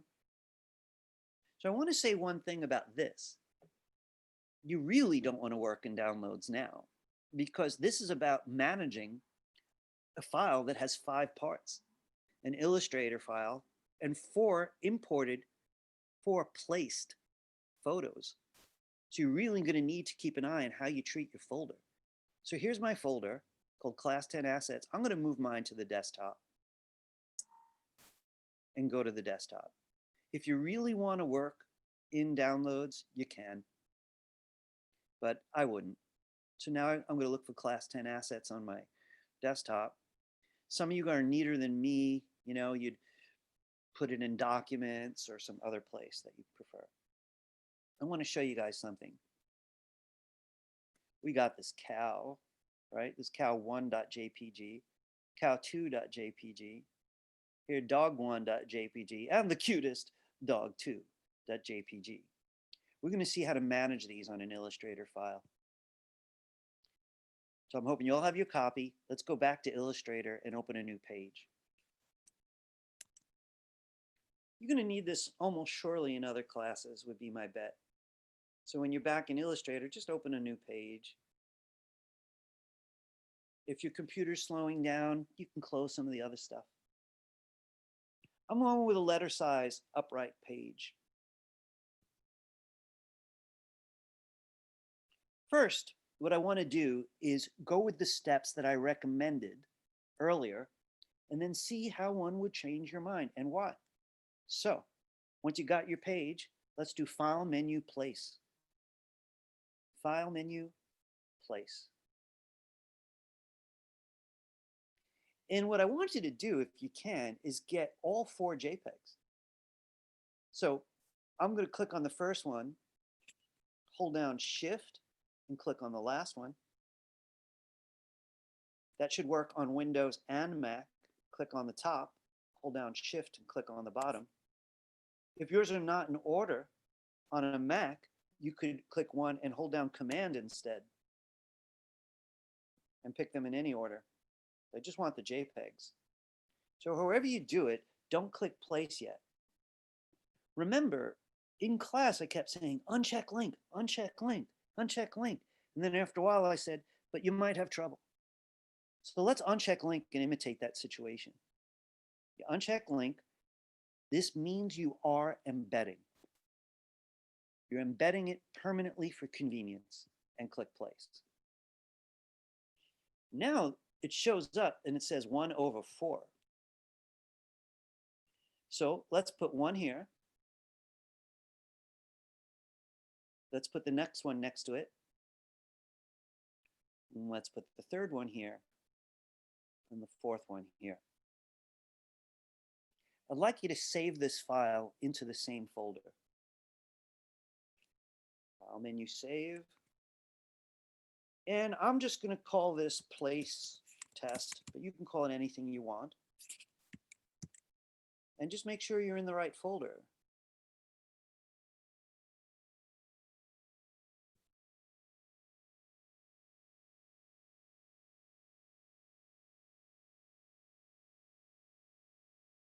I have copies of that folder, so I make sure I'm in the right one.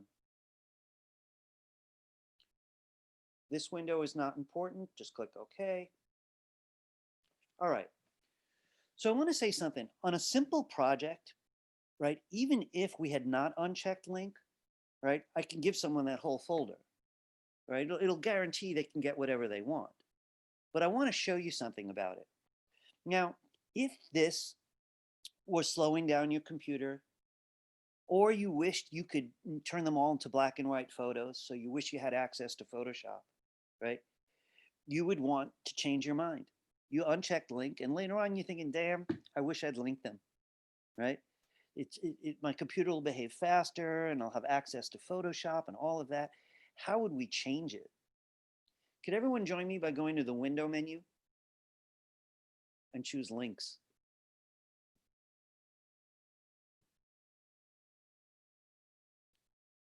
Now let's stop for 1 minute.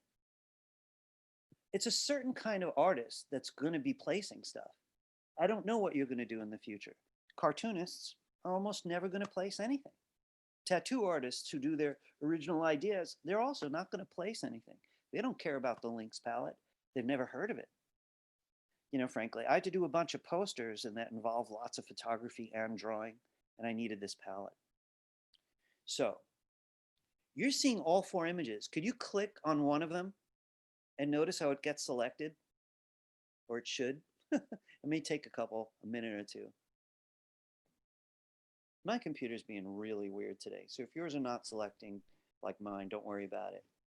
What do these symbols mean though? These mean you unchecked link, right? So they're permanently embedded. And now we're saying you have a motive to change it, right? You were smart, you had them all in one folder, right? It shouldn't be very difficult. Here's how you change them. The first image here is cow 1. Could you find cow 1 on the links palette? Now, there's a little link icon at the bottom that says relink. There's also a tiny menu right here in the top right, and it also has relink. So you could click it from the menu or from this link looking object. Click it. It's asking you to go find cow 1. And it opened up a window. And since you just saved to a folder, it's easy to find. So you choose cow 1, check link, right? Because we're changing our mind, and click place. The icon went away. That means it is truly linked. So the computer might speed up a little bit, but this cow might disappear. Cow 1 up here. Might, you know, it won't be available to anyone I send the Illustrator file to, not yet. I want you to go to cow 2, do the same thing. Click link. Find cow 2. Make sure link is checked. So they were embedded, And now we're linking instead. That's the comparison. To embed or to link, and now we're linking them. Click place. Let's go through the list. I did cow 1 and cow 2. I'm going to go to dog 1. Still embedded. I see the icon. And I'm going to go get dog 1. Check it if necessary. Click place. And looks like I have one embedded image left. So again, this is for those of you who had slow computers and you want to change your mind. So whether they're embedded or not, they all show up on the links palette. This symbol means that they are embedded and we're changing our mind. I go to the link for dog 2, make sure that it's checked, and I click place. Now I have no icons. I'm going to resave the file. And S. So first step, if your computer got slow or you were having a hard time delivering it, something to do with size and the kind of weight that size produces, you might choose to do this. You went from the original plan, which was unchecking link, so that they would be embedded, and now they're linking to the ones that are in the folder. So they don't need that weight, but they do have access. I'm going to ask you not to join me on this next thing because we really don't have time for it. I just want you to see something cool about it, right? Which is a nice plus. Here's cow 1, and I'm quickly going to open this up in Photoshop just to make an argument.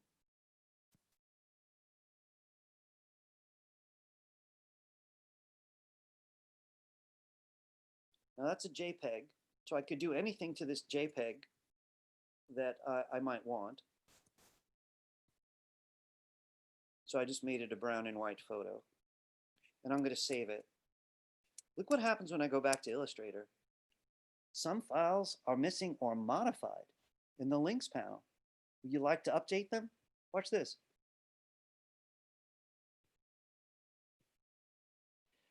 That's crazy cool, right? That means I can move back and forth between programs. Even if I had drawn the background and laid out the whole rest of this poster right here in Illustrator, it gives me access because they're not embedded. They're independent objects.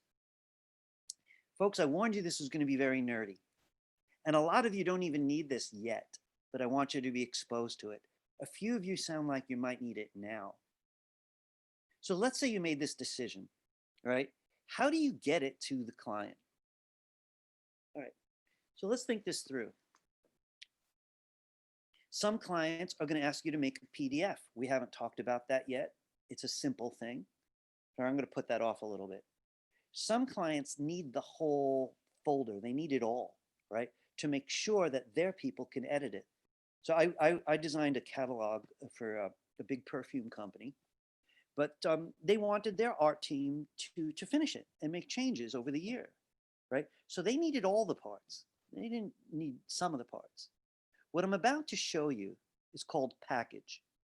What package does is, again, I lost some of you and I could tell by your faces, and I don't blame you, but you really do need to hear this, right? When I make a package, it gathers all the photos and it gathers the fonts too. So I could give it to an agency and they have everything they need to continue it. Some teachers may ask you to give them a package. And this way they have fonts that they never heard of, that you happen to have. They have all the photos and they're already linked. They could do whatever they want. So the next question is, how do you make a package? So again, it's a lot for one day, but here's the idea. You're in a situation where you have to give somebody all the parts, photos and fonts included. Let's do it. All right, make sure this one's saved. So make sure you're looking at your file and then it's saved. And then go back. So this is what you do when you're done and no sooner. You're just done. You're ready to deliver it.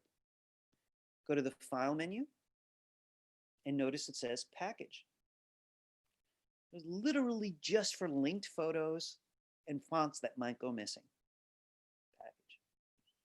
It opens up this window And first look at the options. It says copy the links. Yeah, copy my photos into that folder. That's just what I want. Collect links in a separate folder inside there. That's even better, very neat. Relink them to make sure they still work. Hell yeah, I don't want to do any of that. Copy my fonts. That's great, except for illegal fonts, you know. So I say, yeah, the report's boring, so I uncheck it. It's no harm if you leave it on.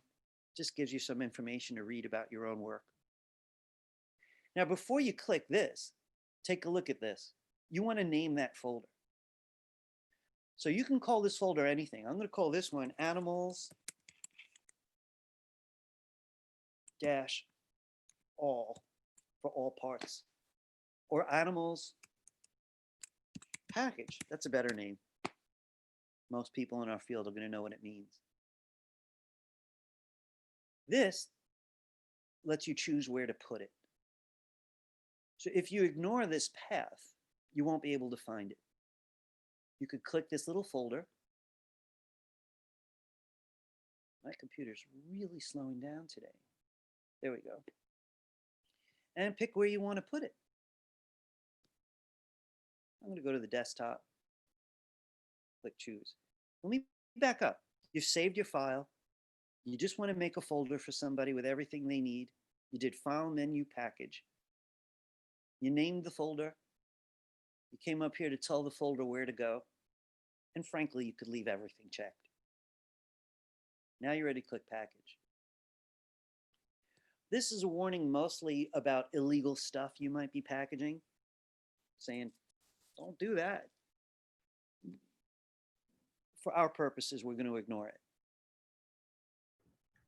I have a question. Yes.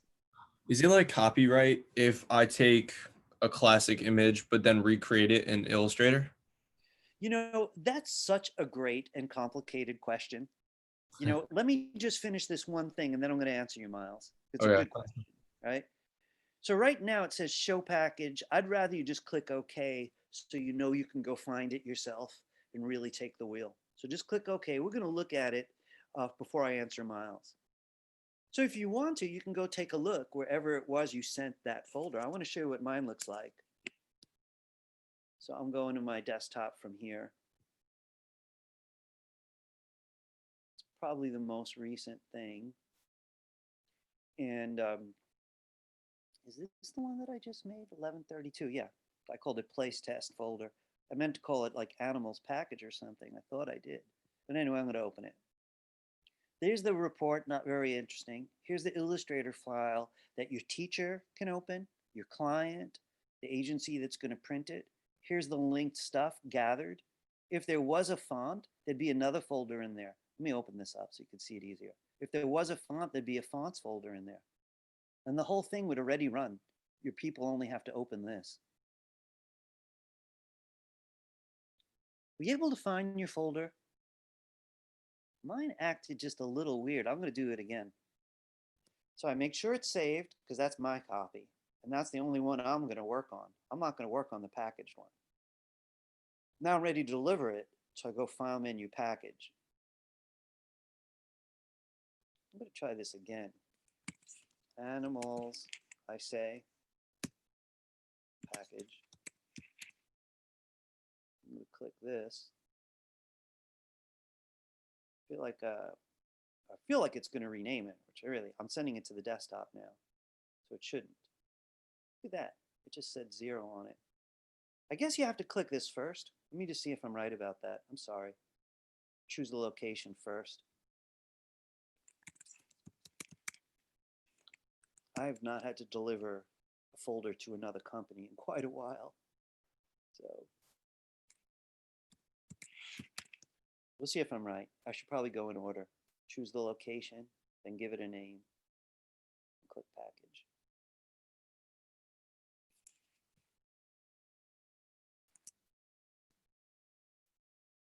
You go to the desktop. Yeah, there it is, animals package. The Illustrator file can open for anybody, and fonts and images are all available and linked. Folks, this is laid out in the shortest terms I could manage. on the handout. It probably wouldn't have made any sense before you tried it with me. But if you want a little backup, read that part of the handout. And I'd be glad to field more questions next week about it if questions come up between now and then. Before I answer Miles' artistic and legal question, and that was a lot. This is almost a dumb question. Does anybody have something they'd like to ask me about either placing the links palette or package? If your brain is swimming, I'm with you. My brain's swimming too. I'm definitely going to have to review this, right? So this is the combination. It's all about placing images for delivery, whether to link or not to link. Linking means you're probably going to need to make a package to send it to anybody. It's less convenient, but faster, gives you Photoshop access, right? That's with link on. With link unchecked, which is what most of us did, right? It's easier to manage, provided your computer can handle it, that it's not slowing you down. So folks, if your files have been working fine so far, you really don't have to worry about this, right? Some of you seem to need it, so I wanted to start the subject now. Miles, I want to address that particular and complex question. How much can you borrow from source material if you redraw it? Now, Miles just did a killer Iron Man, right? He would fall in the category of fan art, right? For doing that, right? And Marvel Comics, who owns Iron Man, knows they make more money if there's more fan art, and so they're not going to sue him. But a different company would say this: you could do that in school. You could do it even on your own website if you're not selling anything. But if you use it in any way that involves money, they have the right to sue you into the ground. You know, it'd be considered a federal crime. You redrew a trademarked, copyrighted piece of art. And you could say, oh no, but I made them blue. All right, maybe you got an argument, but I don't think any court would actually allow it, right? So no, you can't be drawing Spider-Man or Luke Skywalker or Batman or even any famous image that's owned by a company that makes money on it. On the other hand, if that's become public property like the Mona Lisa, you know, because no one really owns the rights to that image, you could totally redraw the Mona Lisa and you're probably fine, right? So the biggest problems with contemporary images, we're really not allowed to use somebody else's art in just about any case. You know, there's gray area. There's gray areas, you know, if you're making a political comment and you're, you know, giving Iron Man a dress because you want to talk about gender, you know, you might be able to pull it off. I know of a lot of court cases. I don't want to bore you with it. Some where the artist won, but mostly where the artist lost. And some were just ridiculous.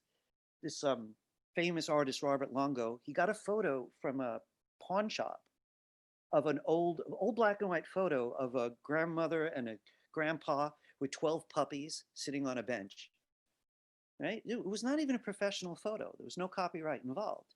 It was old folks with a bunch of puppies, very cute. He took it and carved it into trees like Edward Scissorhands. He was like 20 feet tall, like 50 feet wide in front of a museum. I think that's clever and should have been supported.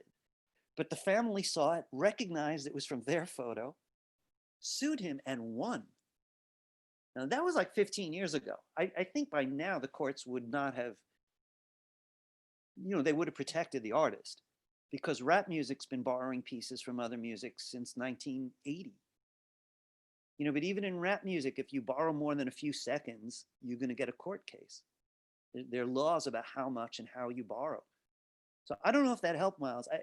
I kind of feel like it would be terribly boring, but it might be helpful if the school gave you one art law class or just an art law workshop, you know, with a genuine lawyer who can really answer this type of thing. But I've known people who've gotten tackled for borrowing stuff.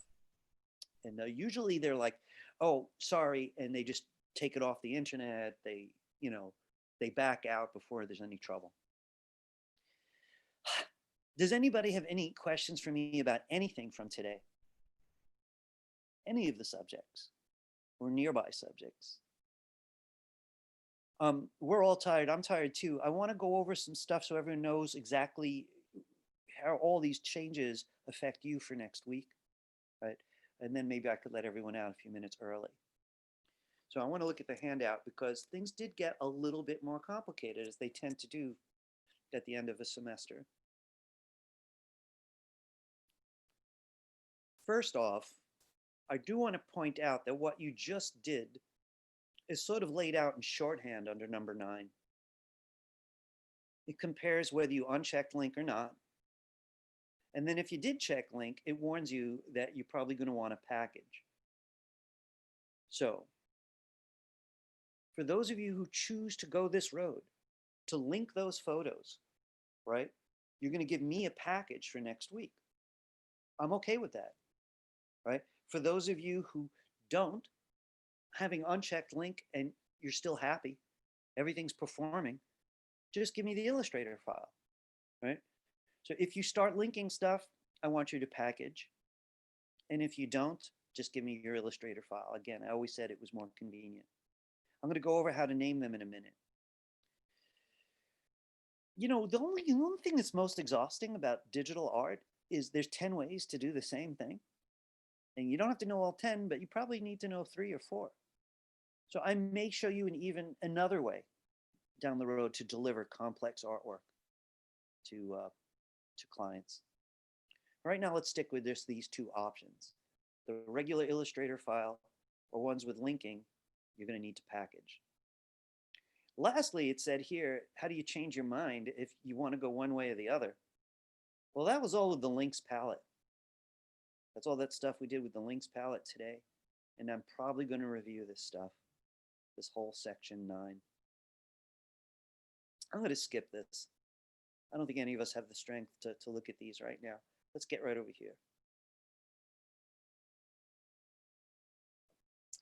You know, I want to say something about these samples before we finish off what else is on this list. I know we've looked at these before, but I need to make a point based on what I saw today. You know, this page is on white, I'll admit. It just, that particular object looks amazing on white. You know, blue looks great on white, and the clear glass is singing on the white also. Notice how these objects are the same size. I got no way to be confused about it. The only one that's different is the top view, because this is the size it would be for this object scaled like this, right? It would look overly large if I blew it up. So this is the traditional way to do this assignment. So while I'm not forcing that idea on you, I want you to consider that if your sizes are just random differences, it's going to be distracting. This is exactly the same kind of logic on this one, right? These are the real sizes this object would actually be in the 4 views. A second there. Oh, these are different ones than I showed you last week, aren't they? I didn't even notice that. That's kind of cool, but I do want to show you something else, so give me a moment.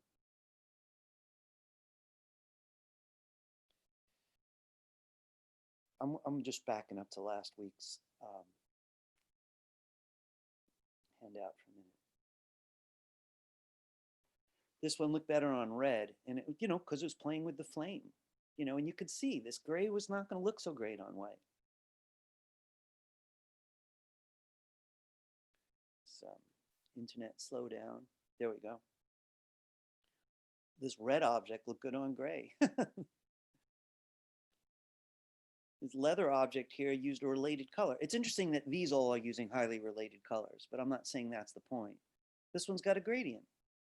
So just think what you want in the background. I'm pretty open to what it is, as long as it's in some way helpful, that it doesn't look you just left it alone. This looks great on black. This one looks great on white. All right. So my only point is, give it a background. Won't take a lot of time, but make sure it rings true for you. You know when it's working and when it doesn't. All right. So I want layouts that make sense, that feel good. You always produce whole pages. right? That's what we do as a species, you know, artists, I mean, not humans, right? That's what we do, right? The whole thing looks good. No one says, oh, I like that movie because of one performance, you know, 15 minutes in. No one's going to say that. All right, let's come back. Now let's go over this since the last time we have to talk about it. I do need front, top, and side. These are not options, right? So if you drew the back of the object, you could give me an extra object. I let one person do that. But this is what I asked for, front, top, and side. The fourth view is the angle, and I'll admit you get to choose that angle. It could be a simple angle or a more complicated one. Here I'm talking about the background. Here I'm making sure you're using the right size document. And here I'm talking about the link question one more time. You know, if unchecking works, you're going to send me that file. If you're going to choose to link them, I'm asking for a package. Your layers should be organized as best as you can. That's not the main part of this, but it just should be. Be sure that all the views represent consistent measurements. You know, within exception, you know, on, gee, you know, Miles, I wonder if I have yours open, it would be so helpful. I'm going to show everybody this. Give me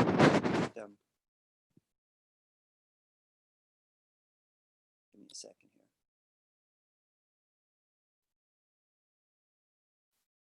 Yeah, no, I actually, here, give me a moment. This project is just going to help me make a point. So.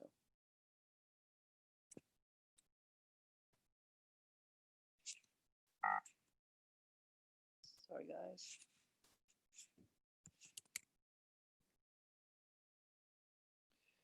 So, you know, these three look the same size, right? And this one looks different. And why am I going to allow that? Because it has a reason for it, right? They're not random sizes. It's clear he wanted this one to be the star because it's facing us, you know, and it was a good decision. You know, by the way, he and I had a discussion during the break. Since he didn't give me a side view, he did a back view instead. He's going to add a side view, and it gives him even more design opportunity. You know, he'll have two sets of two small ones and one large one. So I'm saying don't let your sizes be random. Make them meaningful. They should always be not distracting, ultimately, and hopefully something that just adds to the experience for your audience. All right, let's just go over this one last thing. If you're giving me an Illustrator file, you know, the plain old file's been working great, don't complicate things, stick with it then, right? This is the name. Don't improvise on this, okay? It's got to be this exact name with your first and last name, .ai, because it's an Illustrator file. On the other hand, if you're giving me a package, which is a folder, before you send it to me, just rename your folder. Go whatever you gave it, the package name, you know, maybe you want to change it, just rechange it to the same name. Obviously, this is not .ai because a folder is a folder, you know, and I'll know what it is. So the Illustrator file, solo, should be named this. If it's a package, please make sure the folder has the same name. Brave students, brave New York City talented art students. Any questions for me about all that? Is anyone asking, why did I go to art school? It was supposed to be easy and fun. No, you're okay. So I'm only half kidding. You know, I did take a leave when I went to school visual arts. I lasted one semester. When I was young, I was just not ready. And they let me take a leave. And I came back, I was a little bit more grown up. I started college early. I wasn't ready. I was 17 and really was just not ready. No questions. Really? All right, folks, I'm letting you out a whole 10 minutes early. I am going to stick around, though, for anyone who wants to ask me something or maybe wants me to have a look in Google Drive for them. I'd be glad to do that. So everybody, I've taken attendance. If you want to go, get some rest before your next class or just check on the news, if you dare. Get going. Thank you, Right, if Professor. you want to stick around, we're welcome. You're very welcome. if any of you want to stick around just to see, to ask me questions or to hear what other people ask, feel free to stick around for a few minutes. Hey, does anybody here want me to take a look at their work right now? Yeah. I would if that's okay. Sure, both of you, by all means. Robin, is yours in the Google Drive already? Yeah. All right, that's great. Let me go take a look then.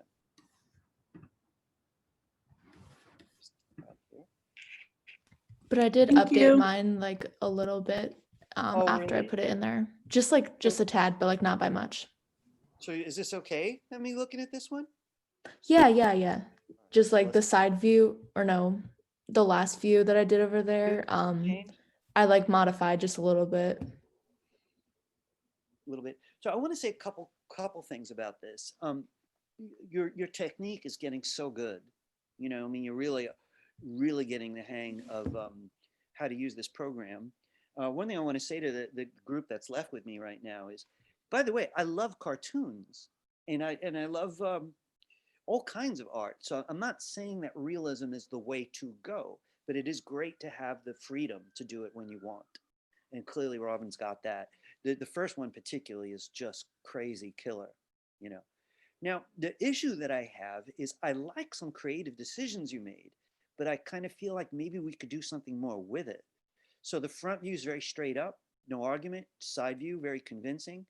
And then you gave me a particularly wild top view, because it is a guitar. I never really would have thought about it, like how strange a guitar is seen right from overhead. But it's feels a little odd. And then you've got a particularly strange angle view. When I say strange, I know it's not finished, so I'm not really criticizing the rendering. I'm just saying that, it's odd. It feels, borderline psychedelic. It's like going to be, there's that guy in the space station who plays guitar. I don't know if you ever heard him play, but he's an astronaut with a guitar like this. It floats, he's like, boom, there goes the guitar. This is what yours made me think about. The So, psychedelic was a funny adjective to use for it though. because you know what it is? It's like the perspective is so extreme. It looks like that guitar would have to be like a mile long. You know what I mean? Like you wouldn't, maybe, cameras can do that. So I realized that we accept it in a photo, but then once it's a drawing, there's something like this, not the way the eye sees, it's how a camera sees. Mm-hmm.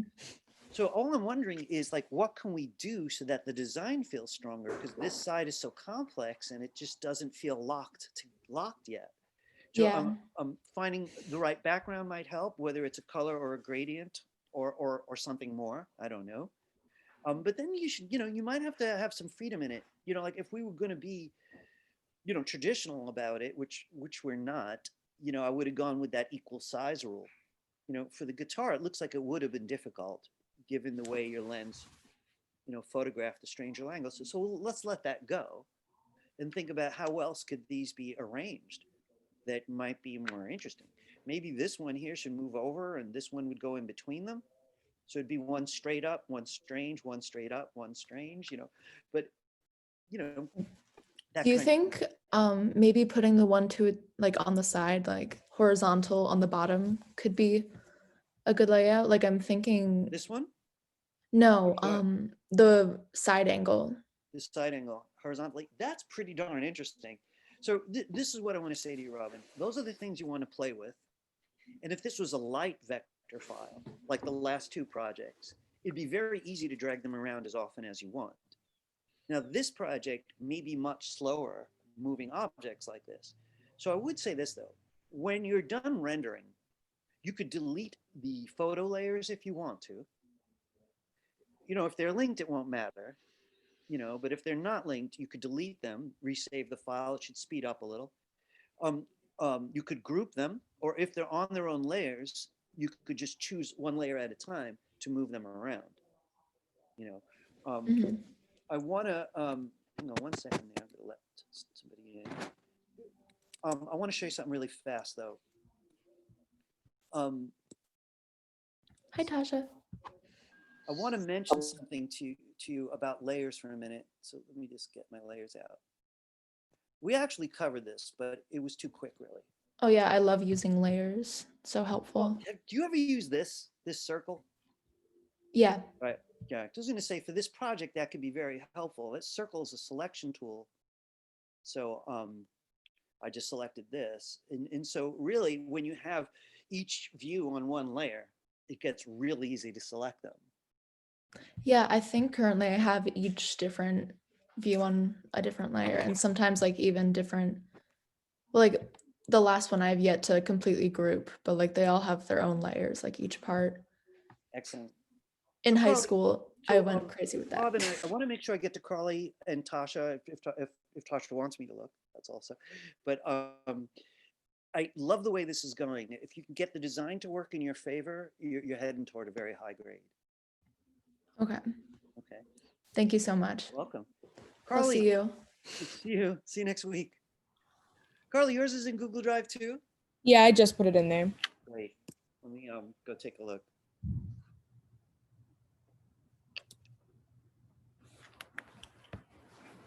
Ooh.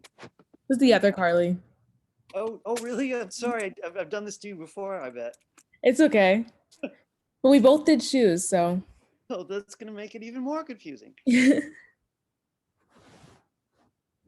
I'm going to download it. It's large. That's no problem.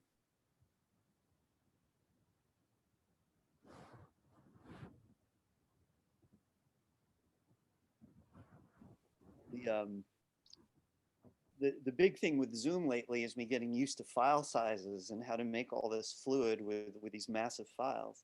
Right. There are other ways that we can do it that are on my mind. But yeah. So it looks like you didn't uncheck link, right? And that's why I'm getting these warnings right now. Yeah, I embedded 3 of the pictures, but I didn't do one of them because I'm gonna redo one of them. So let's see what happens. You know, maybe it won't matter because we're, you know, we'll see. Yeah, so 3 of them stayed, but These one all of on them. one page, right? Yeah, I'm gonna put them all on one page once I'm finished. Gotcha. But for now, you wanted to work on separate artboards. I'm not sure I understand. That was Siri. No one understands anymore. All right. Yeah, so I've just pretty much been, I have the pictures on one layer and then, Ooh. yeah, so that's what I'm doing right now. Oh, it's looking great. Man, the texture looks fabulous. Yeah, I don't really know if I want to keep it because it doesn't really match the actual texture. And I keep on playing around with like different ones to see what would work. And none of them match it perfectly. So I'm not really sure if I want to just have it just be smooth gradients or So have it. my feeling about that. Yeah. Technically, right now, I'm the client, right? Like, it's not the sneaker company. And if it was the sneaker company, we'd have to figure this out. You know, but I'm the client. And so in my case, I feel like that little bit of texture makes everything else look great. You know, so since they're not all the same surface, that little bit has a tremendous effect. So I will trust your judgment on it. But at the moment, I have to admit, I'm kind of drawn to it. Okay. Yeah, I think I'll keep playing around with it then and just see how to make it work. It's looking great. I see, and this is how you're getting started, is on the next 2. Yeah, and then the last one, I don't know where like I messed up. I just misinterpreted it. So my picture, I have the bottom of the shoe instead of the top. So I'm gonna do the top instead. I didn't realize till today. So I'm gonna do that one. These are going great, and you know, the thing that's going to push it over the edge is going to be the design. You know what I mean? And you saw the ones I showed you were very simple. It's not like they were wild design, but they did feel right. You know, that sense. But they're looking fabulous. They really are. Thank you. Welcome. Tasha, do you want to take a look together? Should I take a look at yours? Yeah, I wanted to say, like, I'm gonna email you mine because my Wi-Fi was cutting out, so I wasn't able to like put it on the drive. Right. So I wanted to just like let you know so that like you check later on in your email so that you're aware. I have a look. Do you want to take a peek? You could screen share and show it to me if you like. I'm not, because I'm not on my computer right now. That's the only problem. Basically, today you're just sort of slightly tech disabled for the day. Yeah, and then also I wanted to add, like, do you think like adding these like little like details, I could use the mesh tool? Like, you see like the little lines. So why? I love the mesh tool. So can you show me which lines are we talking about? They're like little like paint like little like engravings. Like you know like how like the jet like opens like that. Like they're like those Usually, like little indications. if you have something that feels like etching, right? Yeah. It's usually not about blended color. So I want to show you what I mean by that. So let me just rig something up here.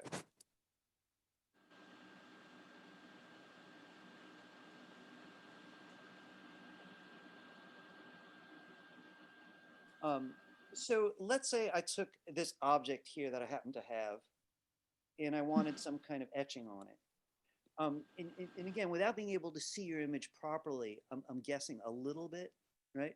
But here's some possibilities. So let's say I had a line, right? So that's a stroke, right? And I want it to feel like some kind of etching. What makes a line feel etched, right, is that the line itself looks light on one side and dark on the other. It's catching a highlight, so it's not equal with the rest of the surface, and it's also casting perhaps a shadow or has an embedded shadow in it. So it might look something like this. So I'm going to go down here and start with something that feels like a highlight. Let's just zoom in, and that wasn't light enough, so let me just get there. Like that, right? Can you see it? Can you make that out, that line? Yeah. But then Yeah. what I'm going to do is I'm going to copy it. So let me get my black arrow. And I'm going to make myself a darker version of it that feels shadowy, right? So there's the shadow version, right? But if I overlap them just a little, right, and make them smaller, hang on a minute, let me just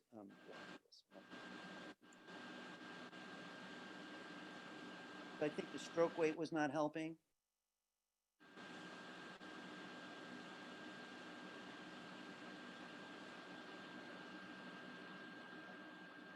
Let's get in there a little bit. It's starting to feel carved in. Yeah. So I might have to spend more time to get just the right colors, right? Because that's not utterly convincing yet. Yeah, I got an idea. I thought of like using like the curtain thing you're showing us, like using like multiply or darken like those features as well. Yeah, and I have to say about gradient mesh specifically, the mesh tool itself, I've not taught. So did you teach yourself how to use it? I had like experience it with it like in the past because I had to do like a fruit bowl illustration. So yeah. Since you have some experience with it, I would just want to share something with you, bounce something off you really. So I love the gradient mesh tool, and I've been using it since it came out and like 20 years ago, and taught it quite a lot. So I was slow to accept the Freeform Gradient tool. I was like loyal to the gradient mesh. Yeah. But the Freeform tool in so many ways is so much easier. So what I keep on asking myself is, do we need both for real? And can I justify teaching them both? Um, that whole, I even watched a video of a guy like myself comparing them, and he was saying, well, this is why I like this one, but this is why I like the other one. Yeah, I can see the benefit of like both of them. Like I feel like I would have an easier time doing the fruit bowl with the mesh tool rather than like the freeform one. Like just like the way like the light would hit like different parts of the fruit. Like it Yeah, I makes would have sense. an easier time with the Freeform tool, even though I'm also newish to it. So it gets to personal thing. But Yeah. yeah, I'm completely open though to you using gradient mesh if you're comfortable with it, or anything else. And I wish I could help more with the idea of the etching, but I don't think that that's a gradient issue at all. Can I like do like a really quick thing and just send you an email sample? You let me know before I submit like the final, just to see like how right it works. Yeah, sure enough. Go right ahead. I'll check my email right now. Thank you. Okay. Okay. Thank you. Have a good week. All right. I'll see you next week. All right. See you, Tasha. I'm